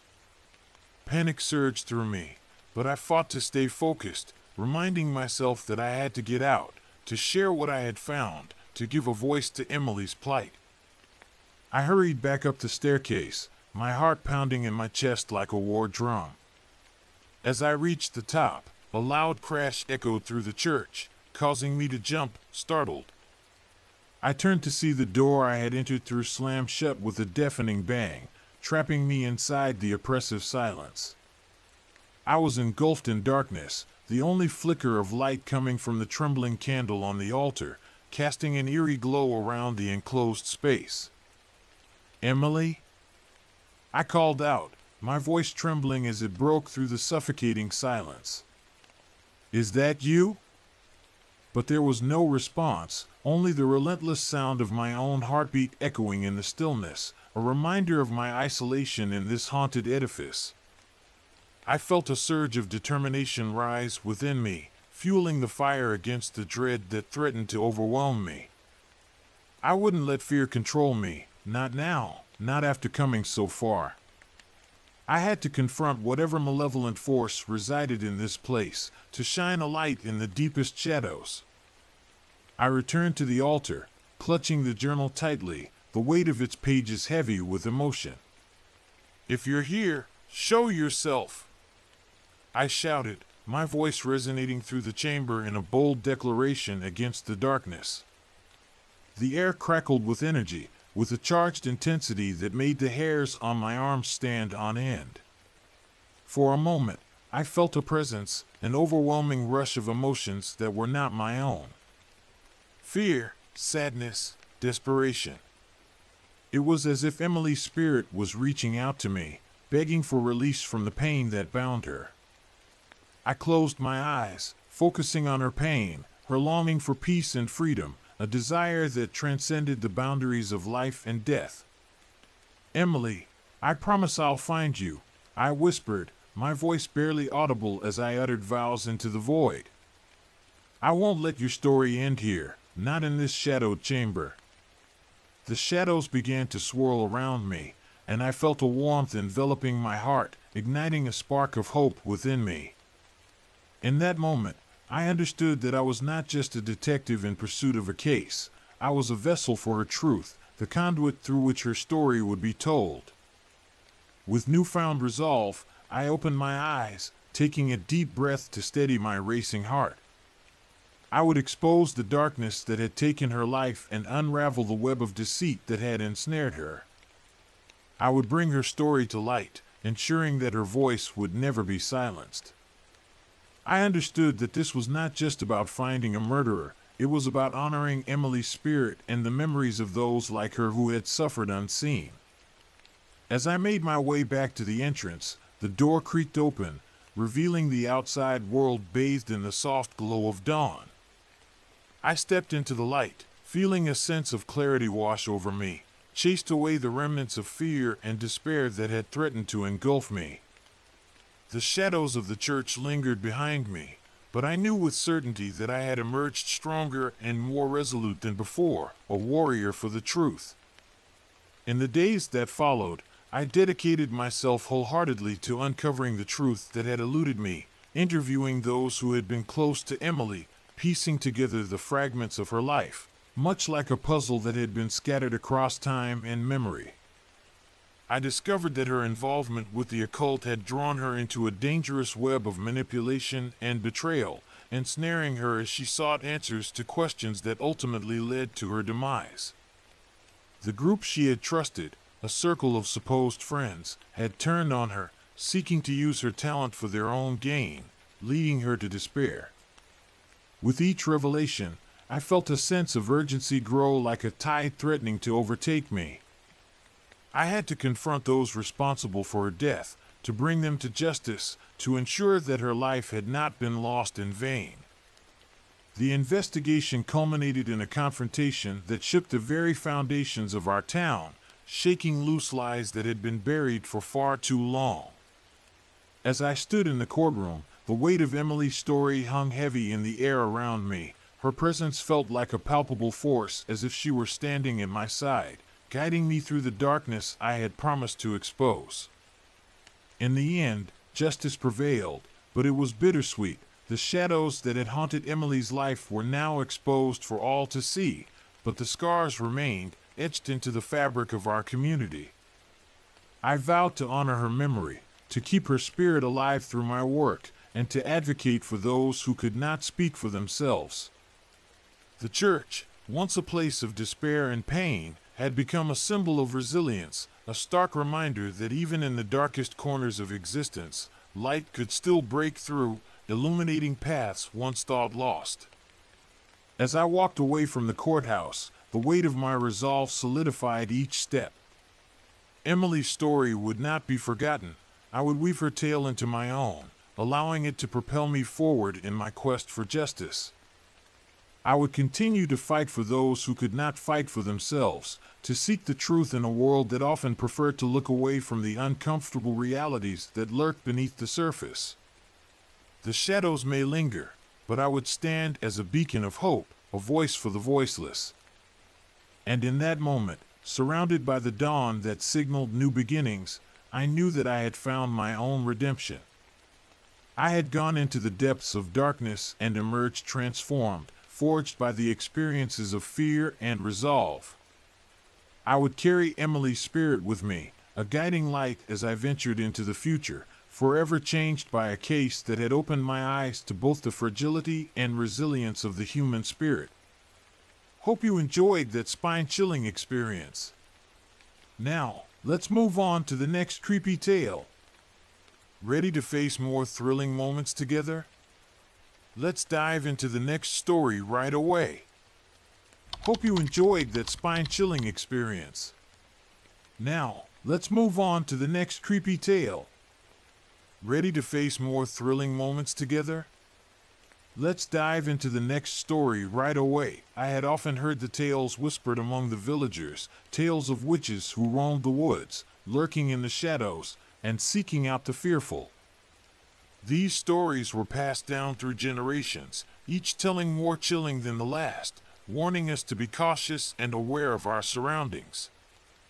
The elders would gather around the fire, their voices low and serious, recounting the dangers that lay just beyond the edge of the village, where the trees grew thick and the light barely penetrated.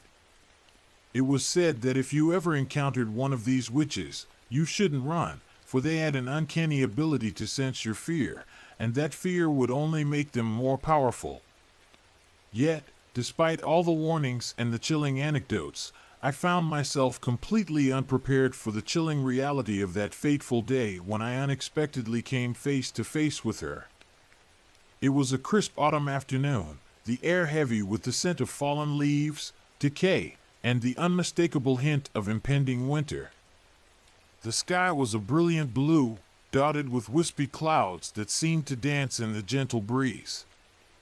As I wandered deeper into the forest, seeking solace among the trees, I felt the familiar weight of solitude wrapping around me like a comforting cloak. I had always sought refuge in nature, where the whispering trees and rustling leaves became my only companions, providing a sense of peace that I could not find elsewhere. But today, something felt different, as if the very ground beneath me was holding its breath, anticipating something unknown and foreboding.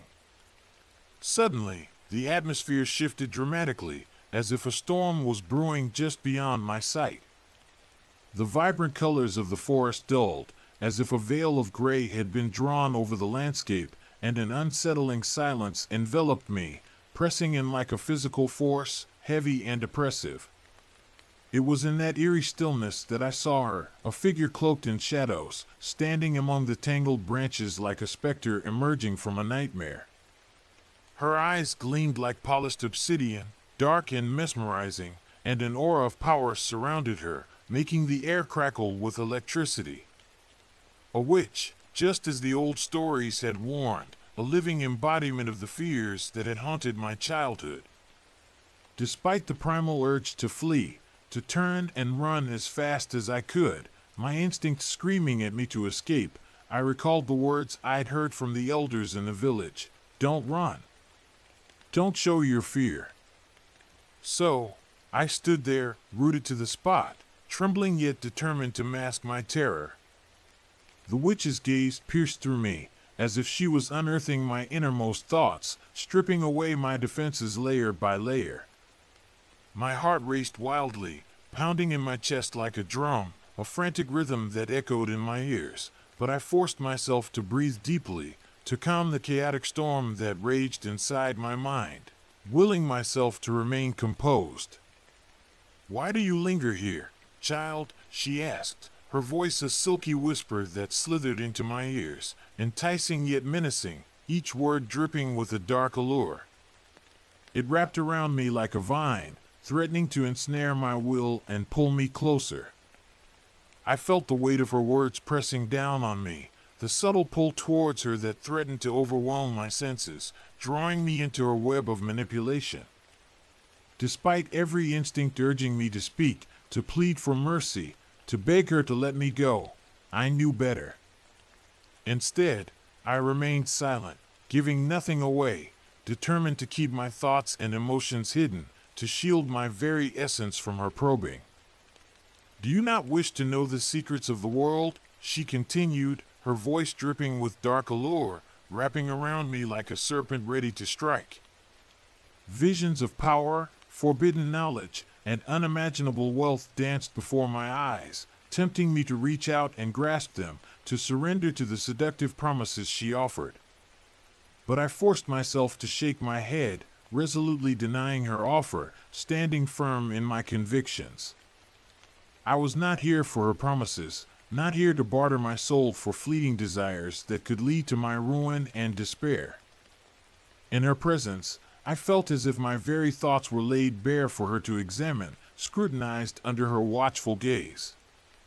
I concentrated fiercely, pushing back against the tide of her influence that threatened to pull me under, to drown me in her darkness. I envisioned a brick wall rising within my mind, an impenetrable fortress guarding my true self from her probing gaze, a stronghold that would keep my essence safe from her manipulation. "You cannot take what is mine," I silently declared, bolstering my resolve, reminding myself of my strength, of the power I held within.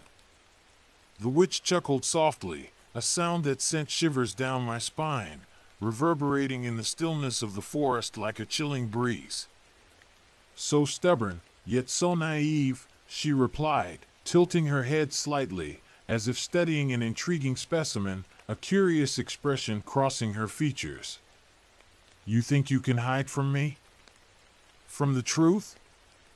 Her words wrapped around me, insidious and suffocating, but I remained steadfast, refusing to let her break my spirit, to penetrate the defenses I had built. As the minutes stretched into an eternity, I sensed a shift in her demeanor, a subtle change that hinted at her waning interest. She seemed to lose focus, her attention drawn to something unseen in the depths of the forest, as if she were distracted by a thought or a memory that had suddenly captured her mind.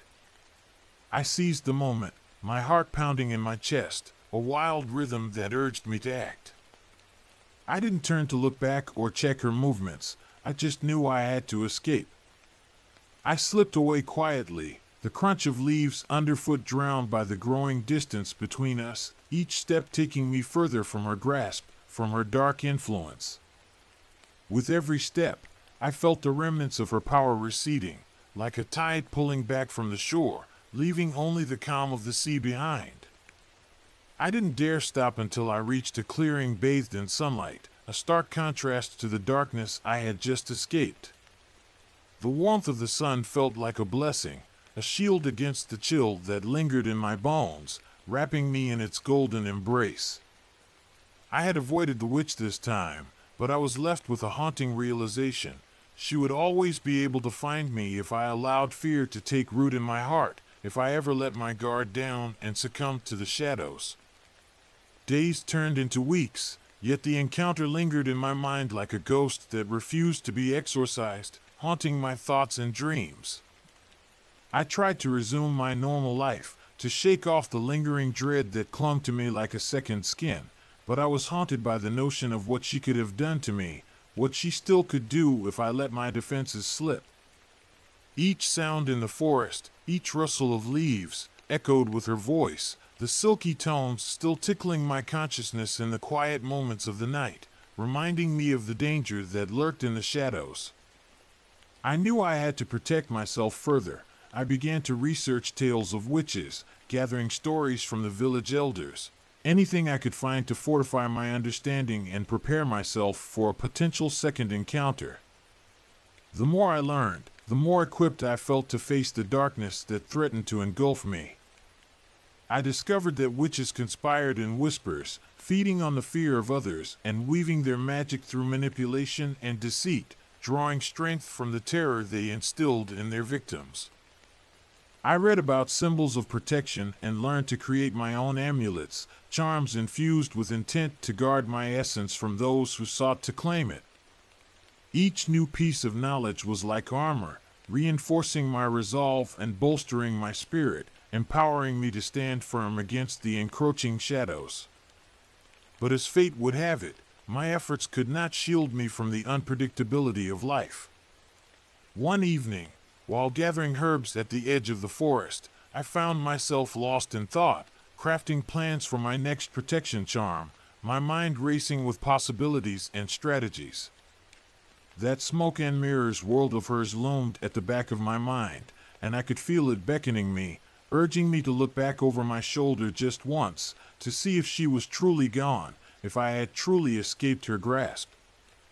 When I finally did, there she was again, the witch, emerging from the shadows like a wraith, as if she had been waiting for me all along, hidden just out of sight. I felt that same terrifying pull, the instinct to run battling with the knowledge I had gained in the weeks since our last encounter. She tilted her head, her expression unreadable, neither anger nor satisfaction in her gaze. Instead, there was a flicker of something else, a challenge, a game she was eager to play, a dangerous dance on a razor's edge. "Have you forgotten me, dear child?" Her voice, though honeyed, dripped with unspoken threat, a sinister undertone that sent chills down my spine, igniting the fear I had worked so hard to suppress. "You cannot evict me from your thoughts. The moment you felt fear, a bond was formed. You cannot escape what you invite into your life." Her words resonated with a truth that made my heart sink, but I clenched my fists, refusing to let the panic swell inside me. "You may haunt the dreams of the fearful, but you cannot control me," I declared, my voice steadier than I felt, a flicker of defiance igniting within me, fueling my determination. The knowledge I had gathered surged within me, channeling strength I barely recognized, a fire that burned bright against the darkness. "Is that so?" she replied, her interest piqued, a glimmer of amusement dancing in her dark eyes, as if she found my defiance entertaining. "Then let us play a game, shall we?" Before I could respond, she waved her hand, and the world around us shimmered, transformed into a landscape of shadows and whispers, a realm where reality twisted and turned like a serpent, coiling around me. Here, within this dark realm, I could feel her power intensifying, warping reality itself, bending it to her will, threatening to ensnare me once more. I was trapped, yet a flicker of defiance burned within me, refusing to be extinguished by the darkness that surrounded me. "You play games, witch, but I will not be your pawn," I stated, though my heart quaked at the thought of losing myself in her world, becoming yet another victim of her dark magic, another soul claimed by her insatiable hunger. And so, I closed my eyes and envisioned that brick wall again, stronger than before, fortified with every lesson I had learned through my research and my encounters with her. In this timeless void, the wall expanded, growing higher and thicker, solid in its presence, an unyielding barrier between her influence and my spirit. I clung to the purity of my intent, wrapping it around my essence like a cloak, a shield against her probing gaze, a safeguard against her dark magic. "You have no power over what you cannot see," I proclaimed, my voice resonating through the shadows, echoing with a confidence I had not felt before, a declaration of my strength.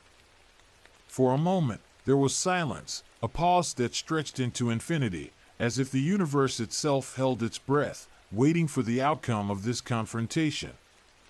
Then she laughed, a sound that echoed through the void and shook the very fabric of reality, reverberating in my bones, a chilling reminder of the threat she posed.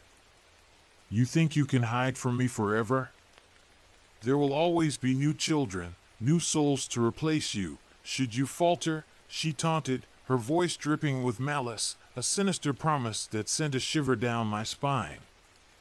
With that, her form began to dissolve into wisps of dark smoke, retreating into the unknown, her laughter lingering like a haunting melody that echoed in my mind. I felt the pressure surrounding me wane, and just like that, the world returned to its normal color, the sunlight once again bathing the forest in warm hues, a welcome embrace after the darkness I had faced, a reminder of the light that still existed. I stood alone, breathless, but a fire flickered within me now, a newfound strength ignited by my defiance, a light that pushed back against the shadows. The encounter had taught me that while fear could bond me to the witch, courage could sever those ties, cutting through the darkness that threatened to consume me. I could be the master of my fate, the guardian of my soul, and I realized that I had the power to shape my own destiny. I might encounter her again, but I knew I would be ready, armed with the knowledge I had gained and the strength I had discovered within myself, prepared to stand my ground. The years passed, and the haunting memories ebbed and flowed like the tides, sometimes crashing over me, sometimes receding into the background, a constant reminder of my encounter with the witch. But each time I ventured into the woods, I remembered her words, the reminder that fear could draw her closer, while my inner strength could keep her at bay, a delicate balance that I had to maintain. And so, I continued to walk the forest paths, unyielding and steadfast, preparing myself for whatever might come next, determined to face whatever challenges lay ahead. I would not be forgotten, nor would I allow a new child to take my place in her twisted game of power and manipulation. In this dance with the witch, I would learn to embrace the light within me, making it so bright that even the darkest shadows would dare not approach. I had faced her once, and I would face her again, on my own terms, with my own strength, ready to defend the light against the encroaching darkness, to protect not only myself, but also those who might falter in the face of fear. Hope you enjoyed that spine-chilling experience. Now, let's move on to the next creepy tale. Ready to face more thrilling moments together? Let's dive into the next story right away. I have been a single father for as long as I can remember, and my son, Ethan, has always been the light of my life. He brought joy and laughter into our home, filling it with the kind of warmth that made every day feel like a gift. However, recently, a dark cloud has overshadowed our little world, casting a long shadow over our lives. His behavior has changed dramatically, and I can't shake the feeling that something is terribly wrong. I find myself constantly glancing at Ethan, searching for the vibrant boy who once bubbled over with laughter and endless questions. Now, all I see is a silence that echoes in the corners of our home, a silence that feels heavy and unsettling. It all started a few weeks ago on a particularly chilly night. The wind howled outside, rattling the windows and creating an eerie atmosphere that seeped into the walls of our home. I was comfortably settled in the living room, engrossed in a book, when I noticed Ethan standing silently at the front door, his back turned to me. Usually, he would rush to my side, eager to hear about the dragons and heroes from the pages of my story, but on this evening, he just stood there, motionless, as if he were frozen in time. "Ethan?" I called out, my voice wavering with concern. I felt a knot tighten in my stomach as I waited for a response that didn't come. I approached him slowly, my heart pounding in my chest as I reached out to touch his shoulder, desperate to break the spell that seemed to hold him captive. Just before my fingers brushed against him, he turned around abruptly, his eyes wide and unblinking. They held a depth that seemed impossible for a child his age, a depth that sent shivers down my spine. "Are you okay, buddy?" I asked gently, trying to peer into his troubled thoughts. He nodded slowly, but the look on his face was far from assuring. It was as if he were trapped in a world I couldn't access. I wanted to ask him what was wrong, but the words caught in my throat, tangled in my fear and confusion. Instead, I led him back inside, tucking him into bed, brushing his hair from his forehead where I felt the tiny beads of sweat forming, a sign of his distress. Days turned into nights, and the cycle repeated itself with an unsettling regularity. Each evening, Ethan would stand by the door, unfaltering and ghostly, as if he were a sentinel guarding against something unseen. I tried to engage him in conversation, asking about his day at school or what games he played with his friends, but he would merely nod or shake his head, his gaze drifting to some unseen point in the darkness. The silence began to gnaw at my insides, creating a chasm between us that I couldn't bridge. Then, one particularly unsettling night, I awoke to find him sitting on the edge of my bed, staring at me with an intensity that made my heart race. The moonlight streamed through the window, illuminating his small frame, yet he appeared like a shadow haunting the corners of my dreams, an apparition that I couldn't quite comprehend. My heart raced as I sat up, grasping for my bearings, trying to shake off the remnants of sleep that clung to me like a fog. "Ethan? What's going on?" I asked, my voice thick with sleep and concern, but there was no answer. My son remained silent, his eyes locked onto mine, unblinking as if he were searching for something I couldn't understand. I reached out, wanting to reassure him, but he recoiled slightly, causing an uneasy chill to creep down my spine. It was a simple gesture, but it felt like a barrier had been erected between us, a wall that I couldn't break down. That was when the doubts started to invade my mind like unwelcome intruders. I began to question every interaction we had, every moment we shared. Was he hiding something from me?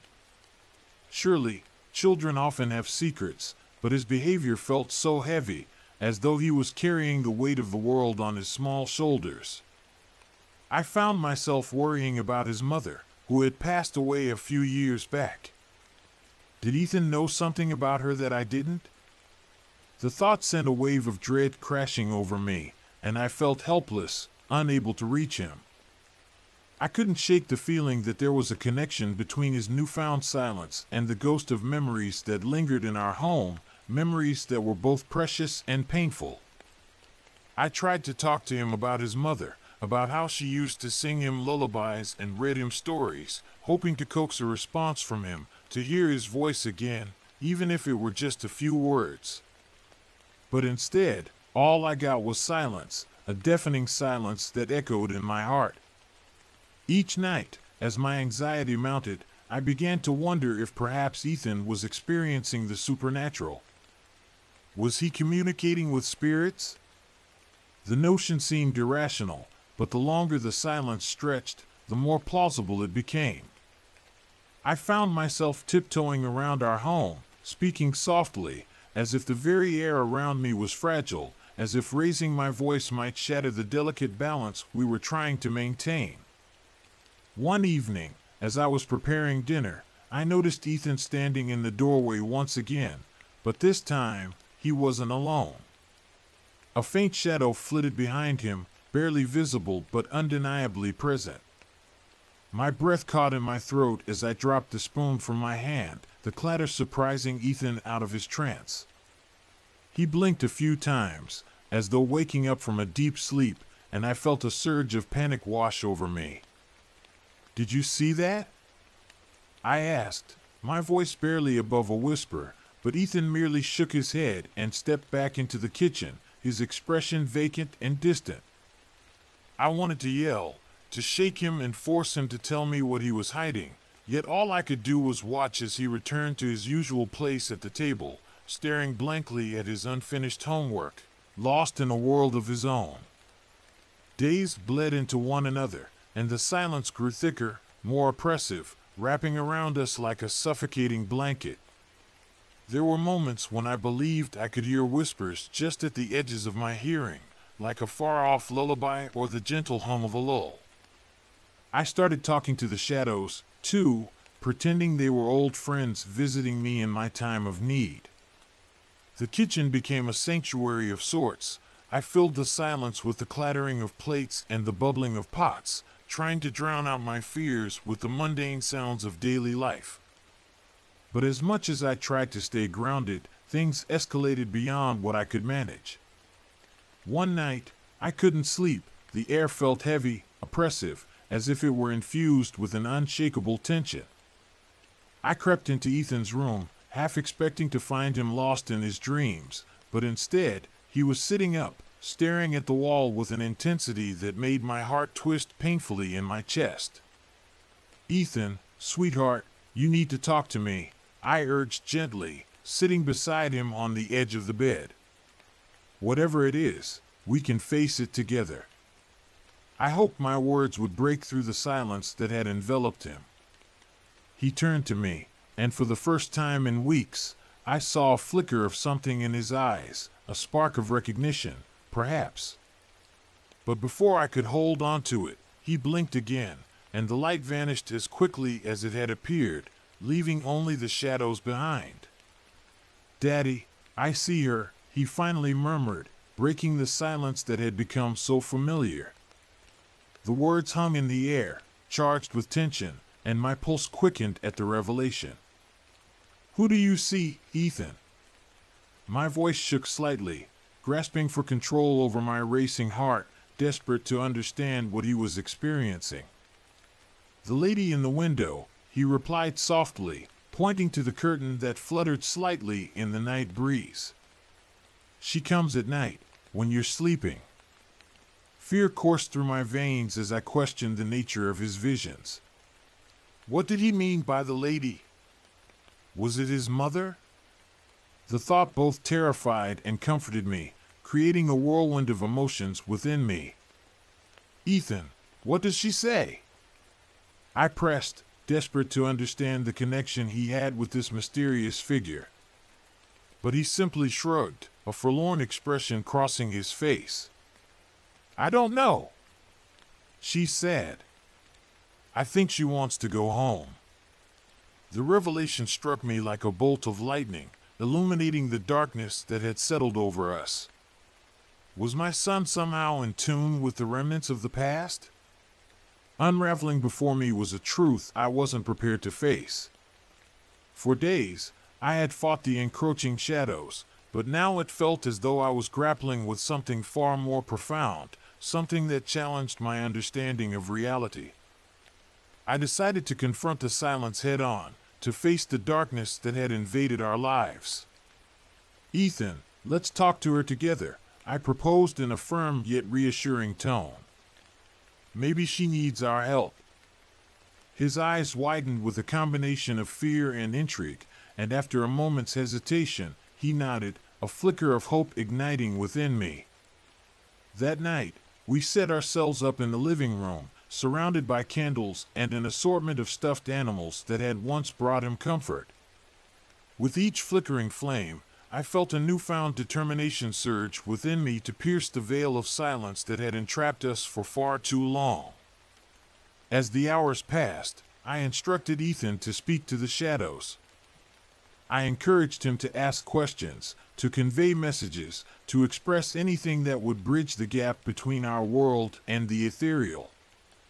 I, too, joined him, pouring out my heart into the flickering lights and embracing the chilling stillness that enveloped us.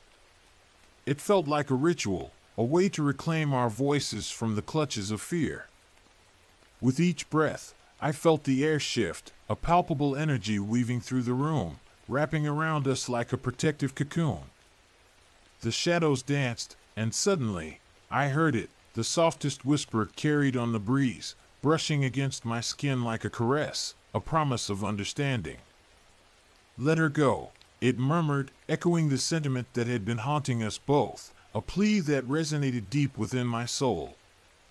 Tears formed in my eyes as I realized the truth. Ethan's silence was steeped not in fear, but in an understanding that transcended the physical. Together, we began to chant, our voices weaving a tapestry of hope that cut through the solitude that had enveloped us for so long. "I release you," I whispered, feeling the weight on my heart lift. "You're free to go." As the last syllable faded into the night, the room transformed. The air felt lighter, the shadows less daunting. I glanced over at Ethan, who wore a calm expression, a tranquility that soothed my frayed nerves and filled me with a sense of relief. From that moment on, everything shifted. Ethan began to engage with the world again. The silence melted away like morning mist under the sun, dissipating the darkness that had once loomed over us. We laughed, we spoke, and even though the memories of the darkness lingered like ghosts in the corners of our minds, the lessons we learned dwelled within our hearts, reminding us of our resilience. What had once been a ghost of the past had transformed into a connection, a reminder that we are never truly alone, even in the shadows. And in that silence, I discovered our bond had only grown stronger, anchoring us despite the weight of loss that had once threatened to consume us. The flickering days became our story, a testament to facing the unknown together, hand in hand. I had once feared the silence, but now I embraced the whispers that danced in the corners of our home, knowing that they were guiding us to a brighter tomorrow, illuminating our path as we moved forward into the light, together. Hope you enjoyed that spine-chilling experience. Now, let's move on to the next creepy tale. Ready to face more thrilling moments together? Let's dive into the next story right away. In the small, desolate town of Juneau, Alaska, where the howling wind whispered through the skeletal trees and the freezing waters lay glistening menacingly under the ghostly moonlight, I found myself living a simple yet profoundly solitary existence. I was merely known as Old Man George, a title that carries a profound weight, synonymous with age, sorrow, and deep-rooted solitude. My only faithful companion through it all was Baxter, a golden retriever whose fur shimmered like the sun on the rare crystal clear days when it managed to break through the thick, gray clouds that often blanketed our skies. My life, which had been marked by a dull routine, took a tragic turn one fateful day when my only son, Thomas, set out to the river for what should have been just a simple fishing trip. He was a bright soul, filled with boundless potential and dreams of conquering the entire world beyond the confines of our small town. But that day, destiny decided to take an unexpected and cruel turn. As the sun dipped below the horizon, casting long shadows across the land, I stood on our rickety porch, eagerly anticipating his return, blissfully unaware that I would never see him alive again.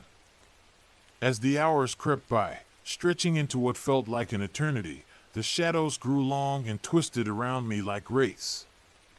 Panic clawed at my insides, replacing the hope I felt only moments before. I ventured toward the river, my heart pounding in my chest as I felt the unsettling chill of dread wash over me. The air was thick with an oppressive silence, only occasionally broken by the rustle of leaves stirred by a deceptive breeze. Upon reaching the water's edge, I stumbled upon Thomas's fishing gear scattered across the shore, and my heart sank, welling with an understanding that twisted in my chest like a dagger. I shouted his name until my voice turned hoarse and raw, but all that echoed back to me was the chilling sound of water lapping against the rocks, a sound that now felt ominous and foreboding. The search for my son ended tragically the next day. They pulled his lifeless body from the depths of the river.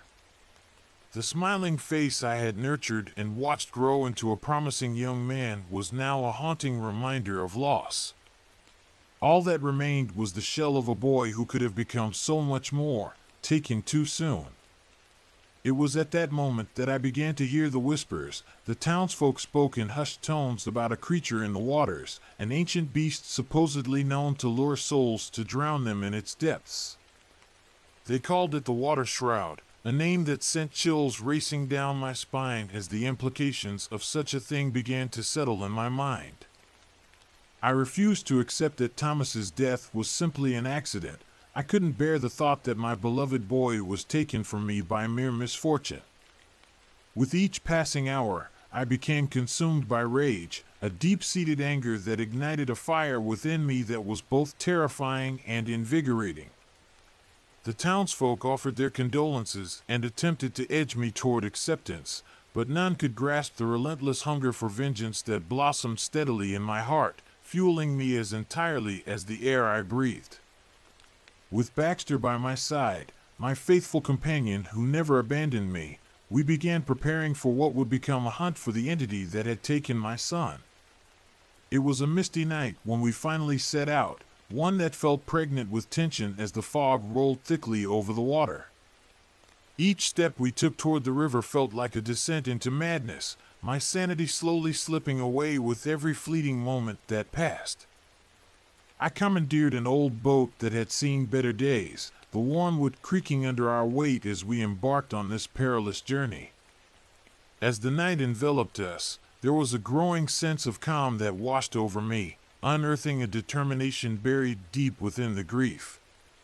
We rode under the watchful, indifferent gaze of stars that seemed to flicker with anticipation, the stillness broken only by the rhythmic splash of our oars in the water. Deep inside, I could feel the lurking malevolence concealed beneath the surface, quiet yet palpable, waiting patiently for its next unsuspecting victim. Baxter stayed close as we ventured further, his instincts razor-sharp, sensing the foreboding presence that hung heavy in the air like a miasma. As we reached the center of the river, the fog thickened around us, wrapping its tendrils around our small vessel like an oppressive shroud. It was during that eerie entrapment that I first saw it, a dark silhouette beneath the water, gliding smoothly and effortlessly, its movements both haunting and utterly mesmerizing. My heart raced with adrenaline as I prepared for the inevitable confrontation. A final reckoning was at hand, where the outcome would alter the course of my life forever. Suddenly, the water erupted into chaos. and the monstrous creature surged to the surface with violent force, revealing its horrendous form, scales that glistened like polished obsidian under the moonlit sky, eyes aflame with primal malevolence. It was a sight that sparked an elemental fear deep within my heart, yet all I could focus on was the overwhelming desire to avenge my son. The beast let out a guttural roar that reverberated through my bones and sent piercing shivers down my spine, and in that moment, I understood that I wasn't merely fighting for revenge for Thomas's untimely death. I was fighting for closure, for the pain that had buried me alive. The boat rocked violently under the tumult of water as the water shroud thrashed wildly around our fragile vessel. Desperation overtook me as I grasped a harpoon, my hands trembling as fear and rage coursed through me like wildfire. With a primal scream that surged from the depths of my being, I lunged at the creature, my fury guiding my aim. Baxter barked with ferocity, leaping at the beast, his loyalty unwavering even in the face of such dread. Together, we fought with a desperation fueled by the profound loss we each carried. The harpoon struck true, piercing the creature's foul flesh. It howled in agony, thrashing violently about us, as if its pain spurred it to fight back with renewed fury. The battle raged on, every blow exchanged echoing my deep-rooted pain and sorrow. Memories of Thomas rushed through my mind, his laughter, his younger dreams of the future, now all lost to the depths of the river. With each strike I landed, I felt a strange mixture of being alive yet utterly hollow, a man clinging to the fraying vestiges of a life that had been brutally ripped away by this abomination of nature.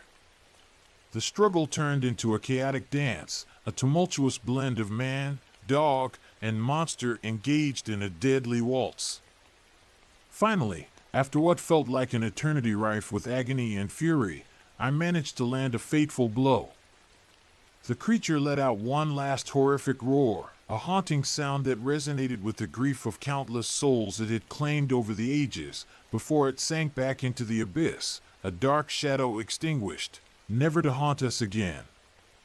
The silence that followed was deafening in its cruelty, wrapping around me like a heavy, oppressive blanket. I had avenged my son, yet the victory tasted bitter and acrid on my tongue, far from the sweet closure I had envisioned. But the triumph came at a significant cost.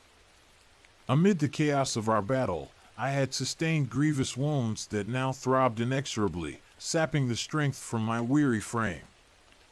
I sank to my knees as the adrenaline that had coursed through me began to dissipate, struggling to pull in each painful breath. Baxter whimpered at my side, nudging my hand with his comforting presence, his brown eyes filled with concern and an understanding that surpassed mere words.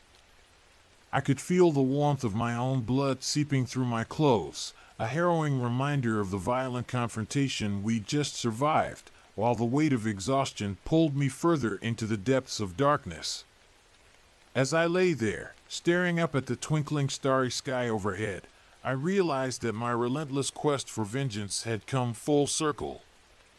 I could almost feel the echoes of Thomas's laughter carried by the breeze, a soothing balm to my shattered soul that sought solace.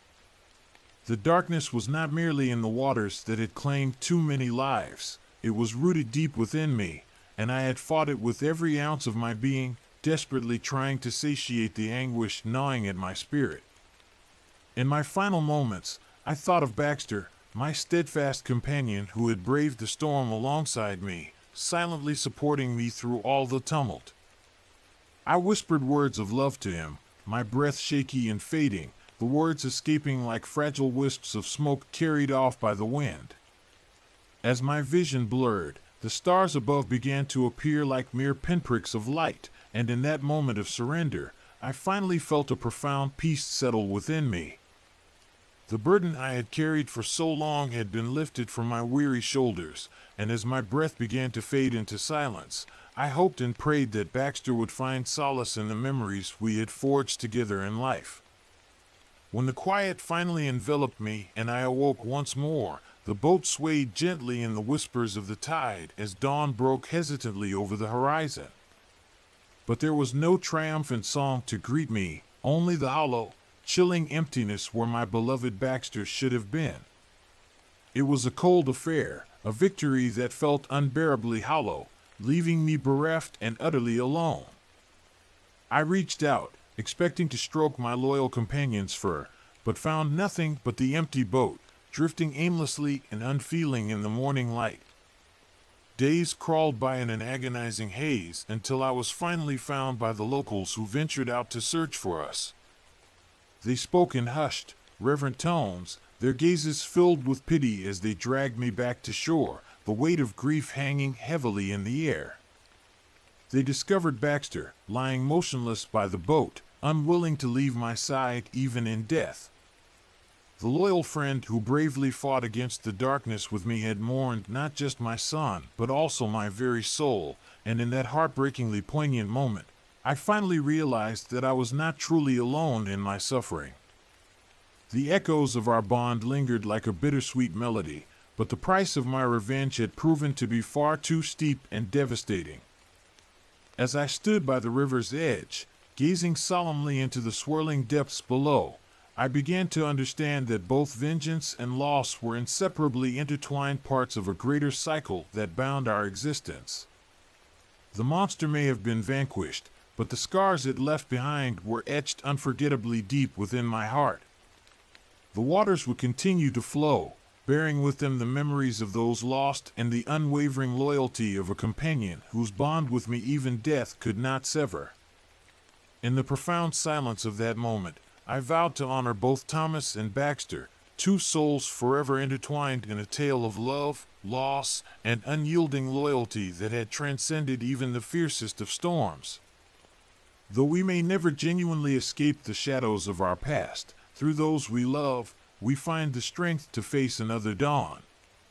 For in the quiet waters of Juneau, the stories of the lost echo endlessly, a persistent reminder that love, in its infinite forms, transcends even the most violent storms of our lives, leaving behind ripples of hope and connection that linger far beyond the clouds. All right, that's the end of today's story. Thank you for joining me on this thrilling journey through the shadows of life and death. If you enjoyed this story, don't forget to like, subscribe, and click the little bell to get more spine-chilling tales from Whisper of Horror. Remember, every soul has a story, and here, we give them a voice. See you next time. Stay curious, stay cautious, and keep whispering horror.